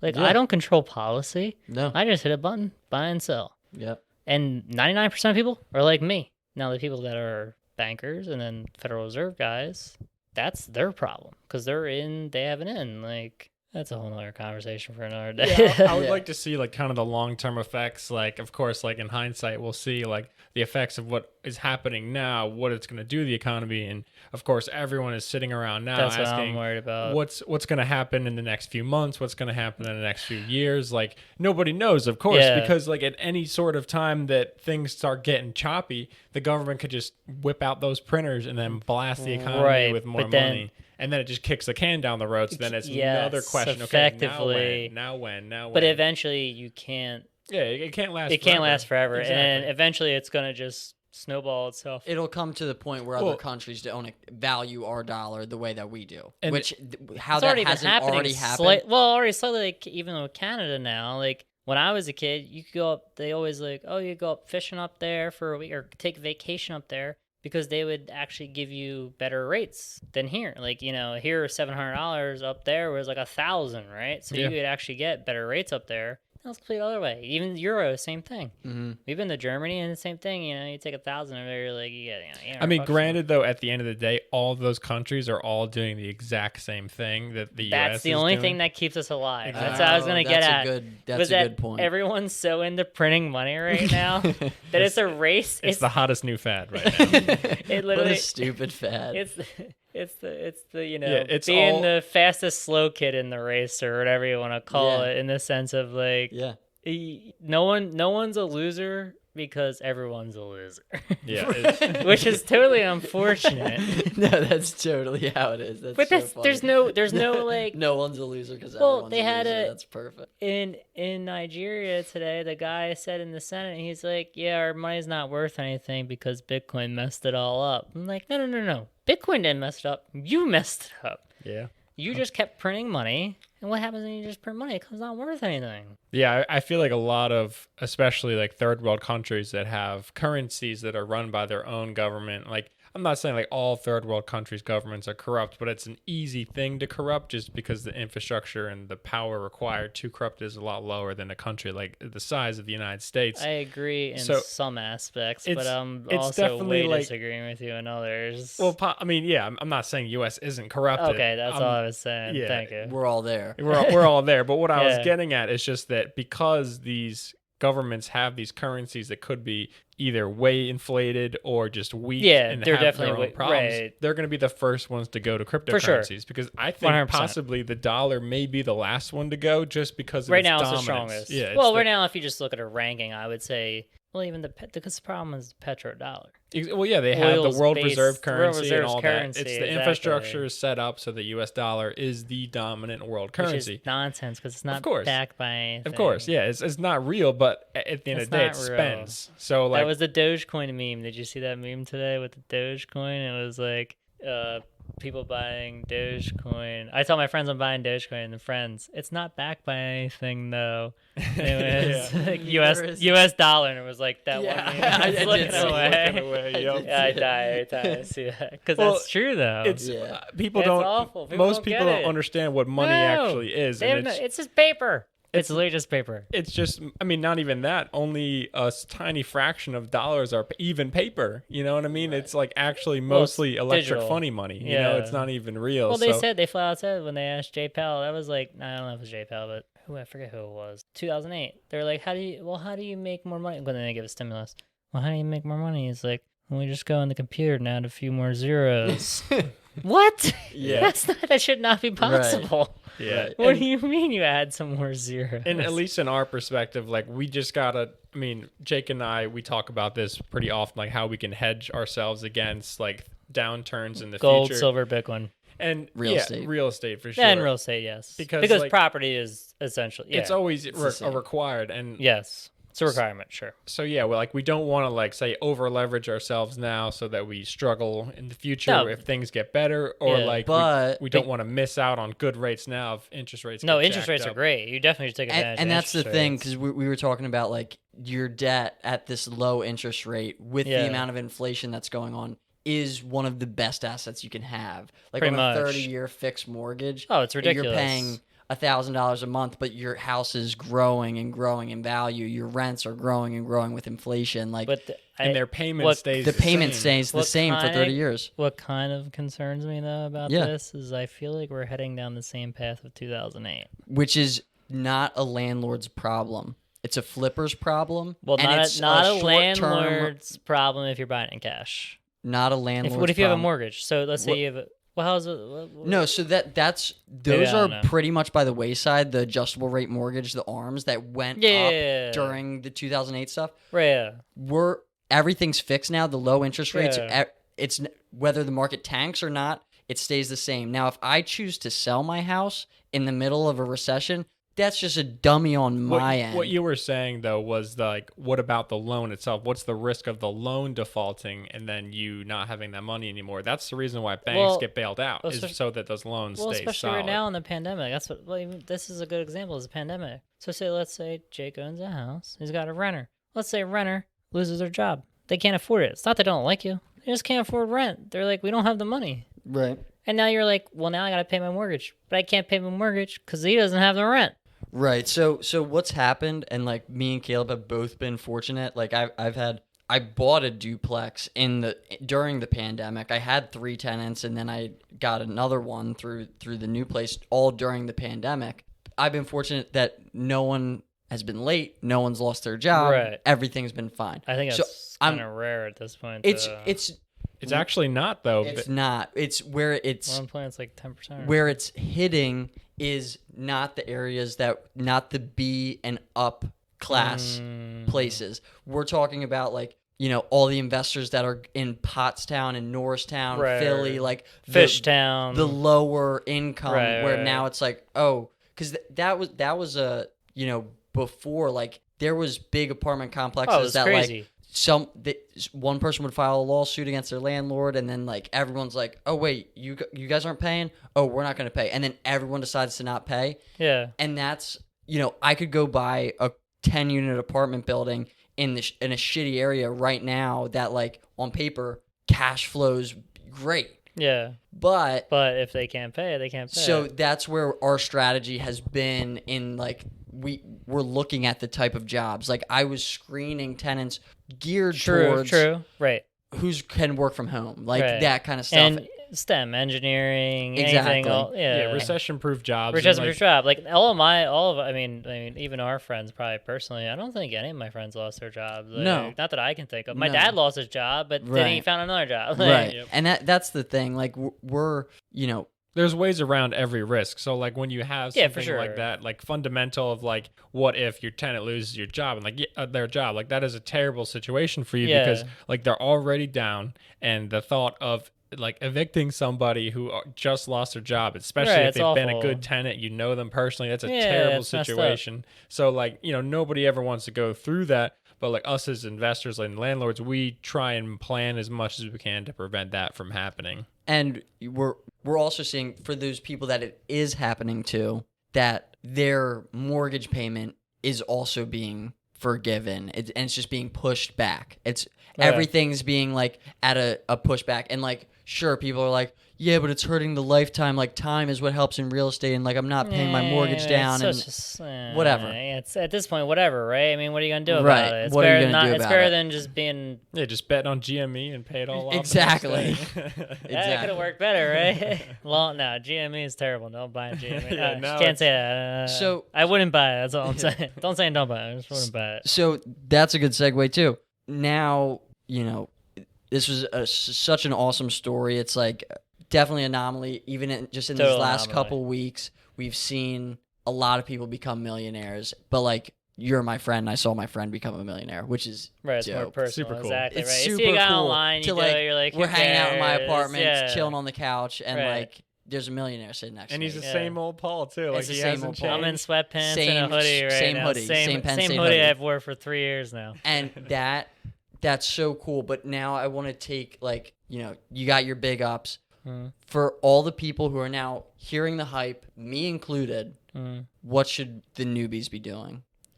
The biggest thing, honestly, is don't follow the hype. I feel like because people, by the time, my general rule of thumb is by the time I hear my friends talking about it, right, it's too late. Right. You're way behind the ball at that point. Like once I said my friends started talking about GameStop, it's way too late. Now, granted, GameStop was an anomaly. It did actually run further than when I first got the first text about it. But that doesn't happen. Usually when I get the first text about it, that's the peak right there. It's done. The biggest thing that I tell people, even just random people that ask me what to do, is you can learn for free. It's probably just like, in a sense, real estate. There's a lot of, paid courses you can do and all that stuff. I'm not saying, gurus and gurus. Friendships and basically, right? Like, they'll tell you how great you are, but you still suck, you know what I mean? Yep. Like, who cares? Two things I think you do to foolproof that will cost you $0. You can go on YouTube. You can learn for free. Just search, you want to learn about charts. Technical analysis is a big thing. I'm a big chart person. Charts are not always right, but it helps you a lot. True. So you search technical analysis for beginners. You get 1 million YouTube hits. Watch all them. Then maybe do intermediates. You spend a couple hours here, a couple hours there. You go through that. But so you were just saying we're in the midst of a very hot market. It's super hot right now. March, April, you're and that's just your guess. But you're thinking that's where it's kind of going to fizzle out or start to. With that, like, fear of missing out. Like, I want to, like, dude, I've got money, burn a hole in my pocket that I just want to, 10x it. It's a gamble. Yeah, because if you don't have a legitimate strategy to it, it's nothing. No, right. No, again, I have had friends that are more part-time than I am, and in the sense of like, or they have smaller accounts, and they're like, but they'll, and then not necessarily, sometimes they don't listen to me. A lot of times they don't listen to me. Because we have our own ideas. Like, we don't take it, as traders, we don't take anything personally that we say to each other. I'll be like, yo, you're stupid for buying that. And I'll be like, ha ha. And then they'll say the same thing to me. Like, you know what I mean? Like, it's not necessarily personal. We just tell someone, or like you said, if you bought a house and, wherever, you'd be like, oh, that's not going to work out. But like, it's your money. What's the difference? Yeah. However, I'm telling someone new who doesn't know any better, I'm like, you cannot do what we do because it's so risky and you don't understand the risk. Until you understand the risk, which means, again, understanding charts, understanding markets in general. So if you cannot recognize right now, like you were just saying, that the market is white hot, like it's the hottest market I've ever seen in 10 years, the hottest market I've ever seen.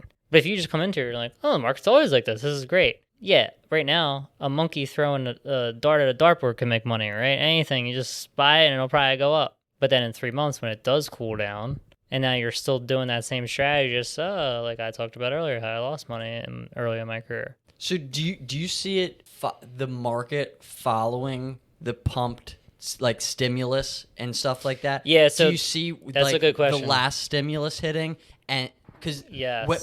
when the government stops helping out, Right. we're going to hit a recession. Like that's I we're- kinda we've think so, been too, kicking yeah. the can down, Right, we're consistently kicking the can. and making it worse and worse and worse. The more money Right, we because dump eventually, into it. once you rip the Band-Aid off, it's It's- like putting more Band-Aids on, Exactly. and then you rip the whole thing off. Now you got no hair left. Exactly. So like is that kind of your thought process in the stock market? Like as long as they're dumping their fake Right. money in, you can make your fake money Yes. at the same time, but when they Yes. stop, it's going to go back Right, even because tank. well, I was just talking about it recently to someone else. I was saying, well, think about this. Like, we got there's a bunch of people that are getting $1,400 soon, like probably within the next month. That's gonna inject all this new, fresh, free money. Because all these people that get the $1,400 are like, I'll just put it on black, on black at the casino, basically. Yep. Essentially, with stock, I'll just buy whatever. Yeah.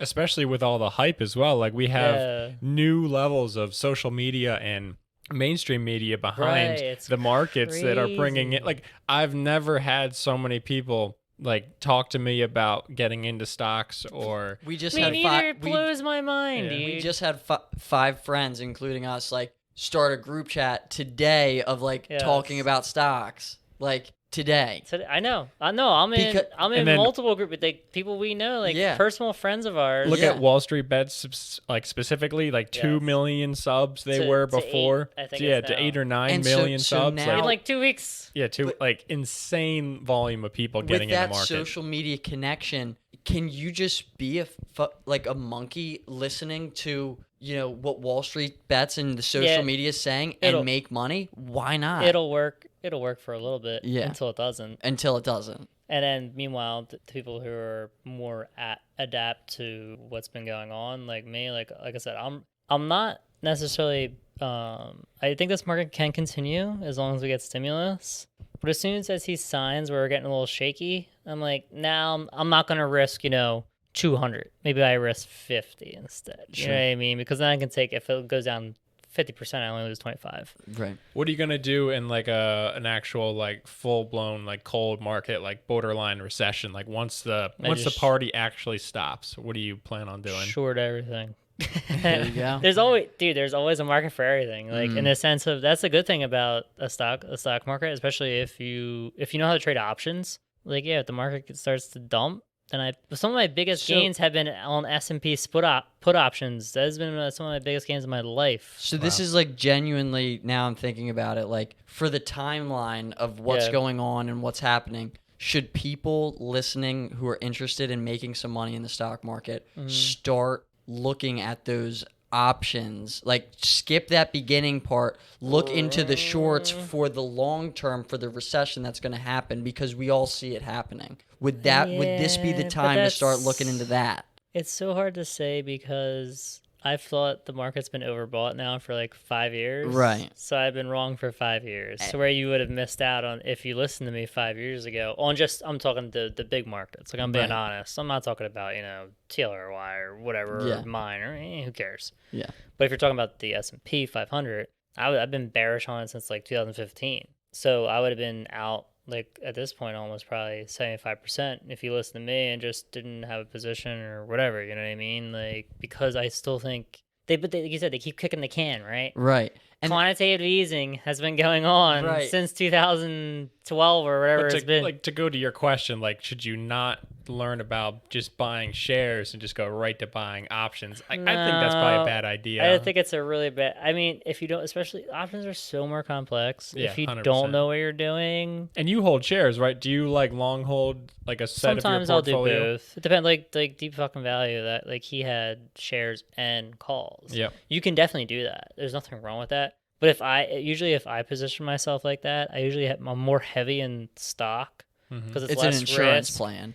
Yeah, it's like rest. So you have less risk on your stock, right? Right. But then you have these little extra little bits that can get you a Bonuses, lot. yeah. Right? They're like bonuses. It's your side. Yeah. Right? It's It's your the- little side. Because like piece. with shares, like you have the higher cost of getting into them, but the lower risk of holding the actual share. because like, there's no itself. time risk. Exactly. To it. So You can you- hold shares infinitely till 100 years from now, in theory. Exactly. Like, whereas options eventually expire. Yep. If you set it to 2 months, your option expires and you're out of the money Money, at 2 then- months, then Then you lose all your money. Yeah, That's it. yeah. If you don't sell them, you lose Yeah. all your money. 'Cause that was my mindset with real estate. With all this craziness happening, I was like, I want to buy something now with these record low interest rates. Like with the inflation that's going to happen, they've got to skyrocket soon, and like Yeah, they keep kicking the can, and they though, right? So it's like I thought and it so keeps too, going man. down. It and keeps it's going like, down. Does it go down forever? Is it gonna go negative? Is it gonna? It You could know, go negative. It very well could. And I'm gonna it's be like, I'm honestly predicting myself that in like a year or two, we're gonna look back and be like, wow, we paid a whole like 2-3% per Yes. loan. That's crazy. We're I think paying that is negative crazy. 3% right now. You know, something crazy like that. Like what we're They'll seeing now pay is you gonna, to borrow yeah, money. it's you gonna heard it seem here expensive. first. No, I mean, I Next year, negative 3%. No, I don't think negative 3%. That's No, a little no way. excessive. But I could see zero That's within. crazy. That is crazy to me. I It know. blows my. I'm glad But we're on the what's- same page. what's because even crazier it's wild to me. Is people were paying 12% My on dude, houses. I as a kid, again, I'm a little older than you guys, but I can totally remember watching a commercial, the Orange Savings, which I think is like, I forget what the company is now. It was Orange Savings Account. It was an orange ball that used to bounce around. You can get a CD. They were offering like a 5-year CD. Dead serious, 8.5%. Wow. Dude, I look at TrueMark. I'm a member of TrueMark. So I'm a member of Credit Union. 5-year CD. They're like, we can give you like 1.25. I'm like, what's the point? Unless I'm Doesn't putting beat $1 million inflation. in here. Why would I? Even $1 million. Wouldn't Oh, great. I'll make $12,000. Thank Right. you. In 5 years. Right. Great. Thanks. Why would I even bother? Yeah, Like, something I saw was interesting was actually crypto loaning. I saw like Gemini offered that. It jeez. seems seems super so sketchy. scammy. Yeah, I would it's- not touch that at all. until like it can actually be locked up and controlled in the there's blockchain no way. itself. I'm super sketchy No. about it, but it's an interesting That sounds like concept. BitConnect all over again. Yeah, for those not familiar, Vimavert. My uncle. BitConnect was Vimavert. a cryptocurrency Rest in pyramid peace. scheme. Yeah, that was. that I was got a big funny boom. story about crypto. My uncle texted me last night and he goes, "It's like, yo, how do I buy?" I get this text probably once a week too. How do I buy Dogecoin? I'm like, if it's not Bitcoin, it's a shit coin. Don't buy it. Which now, granted, it's been up a lot, whatever. But again, Yeah. he's not nimble. He's not like you and I, like are looking at stuff. You know what I mean? Like, oh, we got to get in, get it out. He just wants to. He has a 9 to 5. He's supposed to buy it and forget about it, right? Right. I'm like, don't buy it. He's like, oh, I think I found a place to buy it. Is this it? He literally put in Dogecoin.com. Oh, Oh no. no. He's like, all right, it says I can buy it on here. I I'm gave like, him my credit card information. There's an Indian guy on the phone. His name was Doge. His name is Doge. This is Mr. Doge. How may I help you? He's gonna send me the coins Yeah. tomorrow by first class mail. They're Chuck E. Cheese coins. I was like, what? No. I was like, there is no website. He's like, what do you mean? I'm like, there's no website.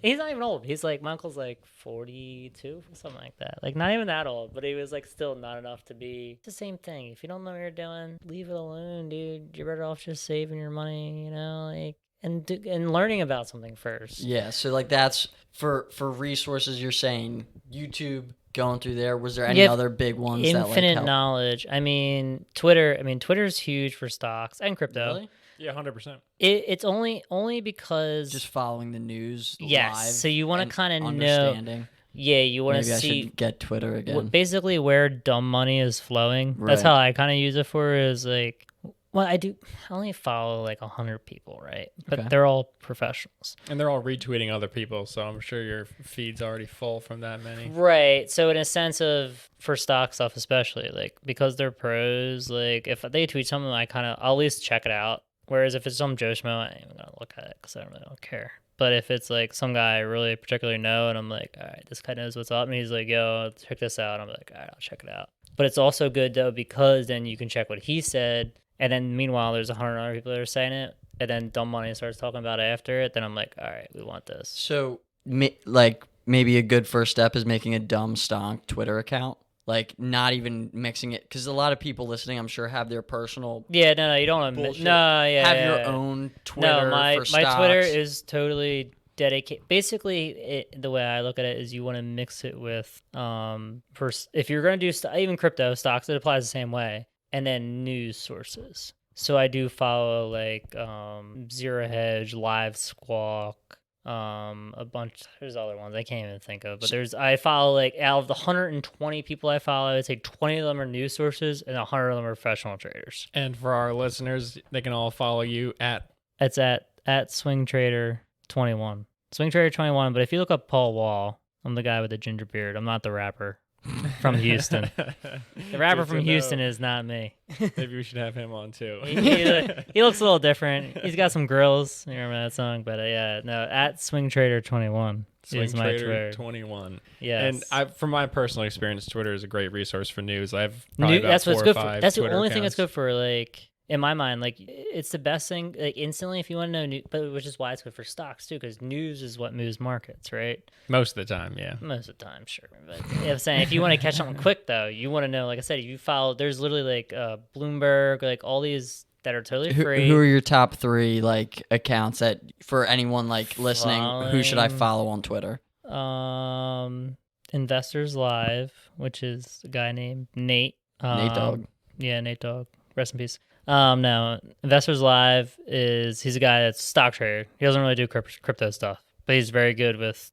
There is a paid service which I'm part of, but he actually does free stuff. He'll give out too, but you get paid service, you get more quicker, the quicker. good The good stuff. stuff. Yeah, I got to ask you about that. What is your opinion on those paid services for news feeds? 99% of the time, they're total horseshit. Which ones aren't? This one? I think for me, it's worth it. Now, granted, for 3 months, I spent $600. Wow, that's a lot. Yeah, they're usually pretty expensive, so that's Yes, what however- hesitated me. Right, but if you only have $600 to invest, I'm not saying you should, or say 1,000. You're gonna spend $600 on a service. Well, I got $400. What are you gonna do with that? Yep. You're better off just trying the freeway, in my mind, and actually just trying to follow, because he does give out free alerts, which you can still make money on. But Show if off you the free look, alerts. If he's giving good alerts that you pay for, and then free alerts, those are no. So here's the difference though. So like, this is how it should be. Like, I totally agree with him. This is how it should be done. Like, if you're in a chat room, I'm getting those alerts like 2 hours ahead of time. So like, if I'm getting in a stock that's $2, when he gives out his free alert, it might be $2.20. Sure. There's That still makes meat. sense. There's still meat on the bone. Right. But there's more meat for me than there is for you, and everyone will still make money. And that extra, 20 cents is Can worth be worth the if you have- $600. well, if I'm dropping 50,000 or Right. 100,000, Right. then It's a big deal. It's a giant difference. So now that you're a millionaire stock investor, are you going to buy yourself a Bloomberg terminal? Fuck no. I hate that thing. Bloomberg Terminal is so expensive. Isn't it like $25,000 a month. 25,000 a month? That's what I saw on their website. Yeah. Why would you even buy that? It's so I don't dumb. know. That's a lot of money I don't Twitter's have to free. spend. Plus, it provides you with entertainment. Bloomberg is not even entertaining. However, I heard you can message Jim Cramer on Bloomberg Terminal. I saw a guy do that And the that other makes day. it worth it then. For $25,000 a month? Definitely what? not. Definitely not worth it. Like, if you follow, there's literally, like I said, Live Squawk. I'm trying to think. There's like bio ones that are like instantaneous. Like, they're not even people. They're just bots. And as soon as something hits the wire, they literally just rip it off of Bloomberg and then just throw it over. Yeah, Like, there's a guy on YouTube. He actually has his own, and I just look at his through his live streams, and it would cost $0. exactly. Why Yeah. would YouTube I pay all 25? day for that kind of stuff. That YouTube channel was Great. Meet Kevin. He's a pretty good YouTuber as well. Yeah, as long as it's not charging anything, I'm totally down to endorse people. Yep. I just get sketchy when people start, unless I've I'm like, what they're offering can be worth it if you have the money. Again, it's not worth it if you only have $1,000. Someone's charging, 100%. Yeah. there's so much free stuff out there now. It's totally ridiculous. Like it's YouTube, Twitter, like it's infinite amount of free stuff. I've found success like joining other groups of people like who are actively trading and just hearing the lingo and like asking questions and then getting familiar with it and be like, well, that's what I'm helping my one friend Steve plays. That's about the same thing. He's like, well, why did you buy this today? Like he just wanted to know why. Like, yeah. And I was like, well, because Bitcoin is getting hot. Like I explained the whole thing. I was like, Bitcoin's starting to heat up. Like we're about to break over 50. Like it's going to be all-time highs. And I bought a Bitcoin-related stock. Yep. Which was? NXTD. But again, this has been around. I've known NXTD for 5, 6, 7 years now. You know, it's been around, or 5 years, whatever it's been since Bitcoin's been running originally. But there's a set group of Bitcoin stocks. There's a set group of marijuana stocks. There's a set group of mushroom stocks. You know what I mean? Like or Tesla's in the EV boat. Yep. Whatever, anything. There's always the group. Yeah. And as long as the money just flows kind of, not in a circle, but it flows from one sector to the other. So right now the money's flowing out of weed today. Yep. Now granted, that might change next week. But today the money was flying out of weed into mushroom. So then you just start buying the mushroom. And then maybe I sell them tomorrow. And then maybe we get back in the weed. But again, like you said with chat rooms, it's nice because if you see everyone else starting to say, oh, look, mushrooms are going up today, or, weed's going up today. You're like, oh, cool. Like, at least you can you're on the up and up, basically. Yep. You're not falling behind because you're not in the dark.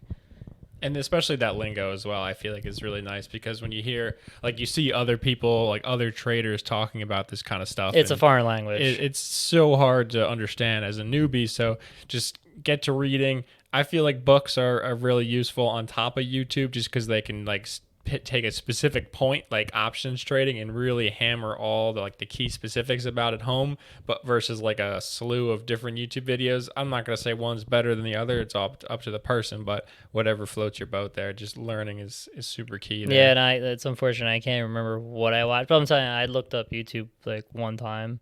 And again, it took a couple hours to set in, but I just kept watching and I was like, all right, this makes sense. And I'm sure there's a trial by fire. I know. Yeah, some people may be better than me and be like, oh, I got it one time. For me, I was like, wait a minute, I got to pause and go back. I'm like, all right, follow this. Yeah, like. I'm sure it was a while ago for you when you first got in, but like myself, like when I first threw in a couple G's into my Toss account and just didn't know what all the buttons did, but like when I had money on the line, I figured it out pretty quick. Oh, you figured it out real quick. Because even I screwed up today. I was telling you guys earlier, I screwed up. I had 2 orders I totally botched. I'm looking there, and at one point, I was pulling up my order to look at something else, all the orders I made today, and I was looking for something else. I see one that says live, which means it's open. It means it hasn't filled, but it's just sitting there waiting. I had just hit the wrong button. I had an open order just chilling there for $100,000 to buy something. Oh, but luckily, the price was so above it didn't matter. Like it wasn't that close. It was like I had like a limit order for like $250 and it was like trading at like $320 or something. Yeah. Wow. But I'm like, somebody saw that on the Bloomberg terminal. What if they just started scooped dumping? I would have just killed myself. I was like, oh no. But again, that happens. Even as someone who's done it forever, you're still gonna hit the wrong button sometimes. Yep. But you got to just find a way to basically get it. When you hit the wrong button, you got to fix it. Like, be like, all right, I got to get out of this. I'll figure it out. Like, you got to be, just be able to be nimble, basically. Yeah. Caleb said that earlier in our group chat because we were talking about, I got in on Sundial at $1.12 and it, went to $4 That's better or whatever. Than I got in, yeah. But sell that. I put $30 in. I don't even care. No, like that's the problem though. No, but seriously, and then Caleb was like, "You'll care if you have a lot of money in it, and you'll learn quicker." It's like, maybe I should. Like, if I would have, if I put $5,000 in and it did that same thing, then you definitely care. I would have pulled much earlier. What I mean? I would to be that cautious. But that's why. But that's my point of even telling you trading with $30 or whatever you said. Yeah. Pretend like it's $1 million. I know, but because then you can get emotionally detached to the money, right? Right. So because that helps you so much. Because then, like you said, instead of just being like, oh, I'm up $5,000, I'm gonna sell because I'm up 2 pennies on $1 million position or something. If you practice with just $30, like it's good that you say I don't care, whatever happens, happen. That's a good thing. However, extrapolate though comes to the point of where if you make money, you're like you have to come. The hardest part is when knowing when to take profits. 100%. Yeah, but like that's the thing. Like I'm doing nothing for this. Like I work hard for my money. No, I do. I know. Like, But my point is, if you want to, If I just doubled my money, no matter what happens, yeah, it's great. I'm pulling it out. You know, I have to. Like Yeah, but what? But that's the I same with the know. video game is the problem. I The know. video game analogy is the problem. If you're playing a video game and whatever it may be, Pac-Man. I was trying to even think of a good example. Hockey. Whatever. Well, the way I was looking at it though was like the P&L, like the daily P&L. Doesn't matter.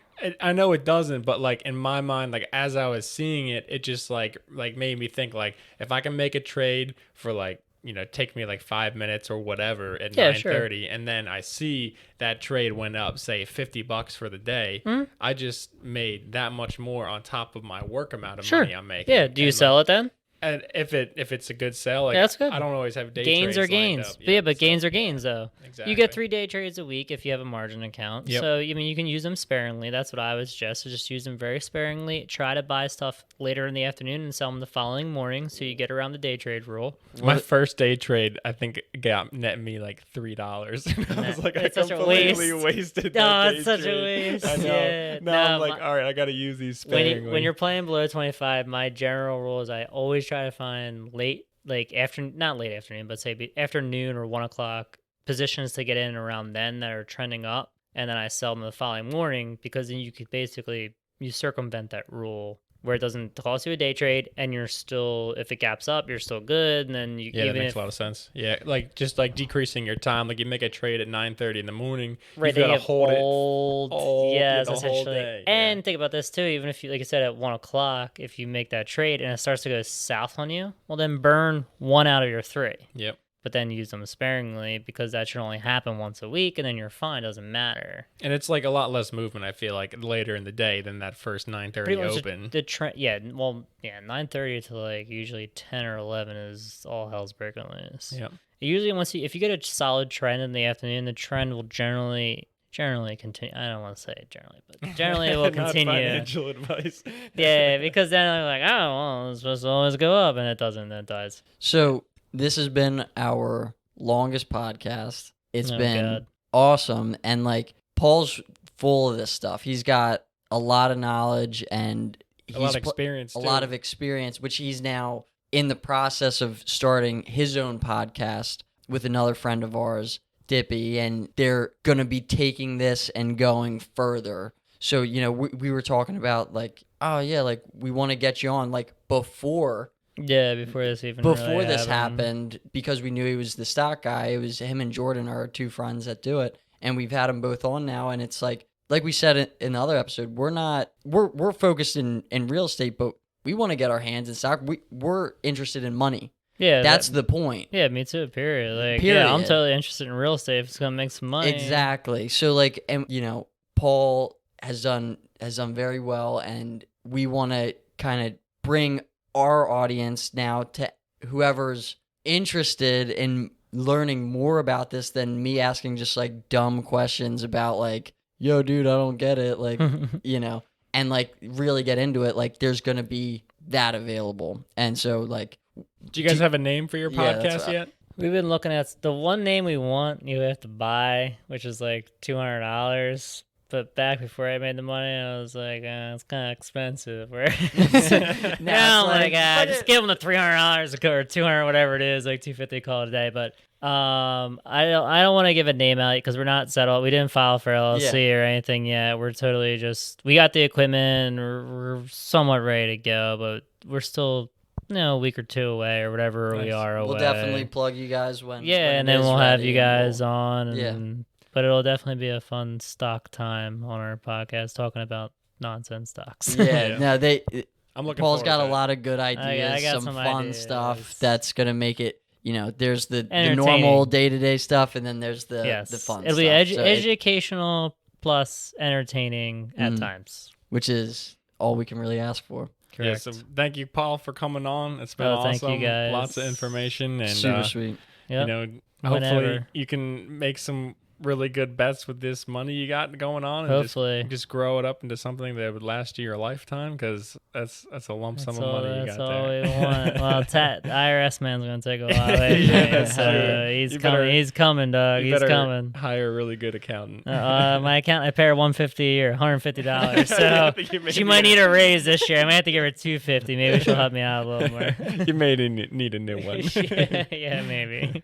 Awesome. Well, that's it, everybody. Thanks you for listening, and we'll see you on the next one. Peace. Peace.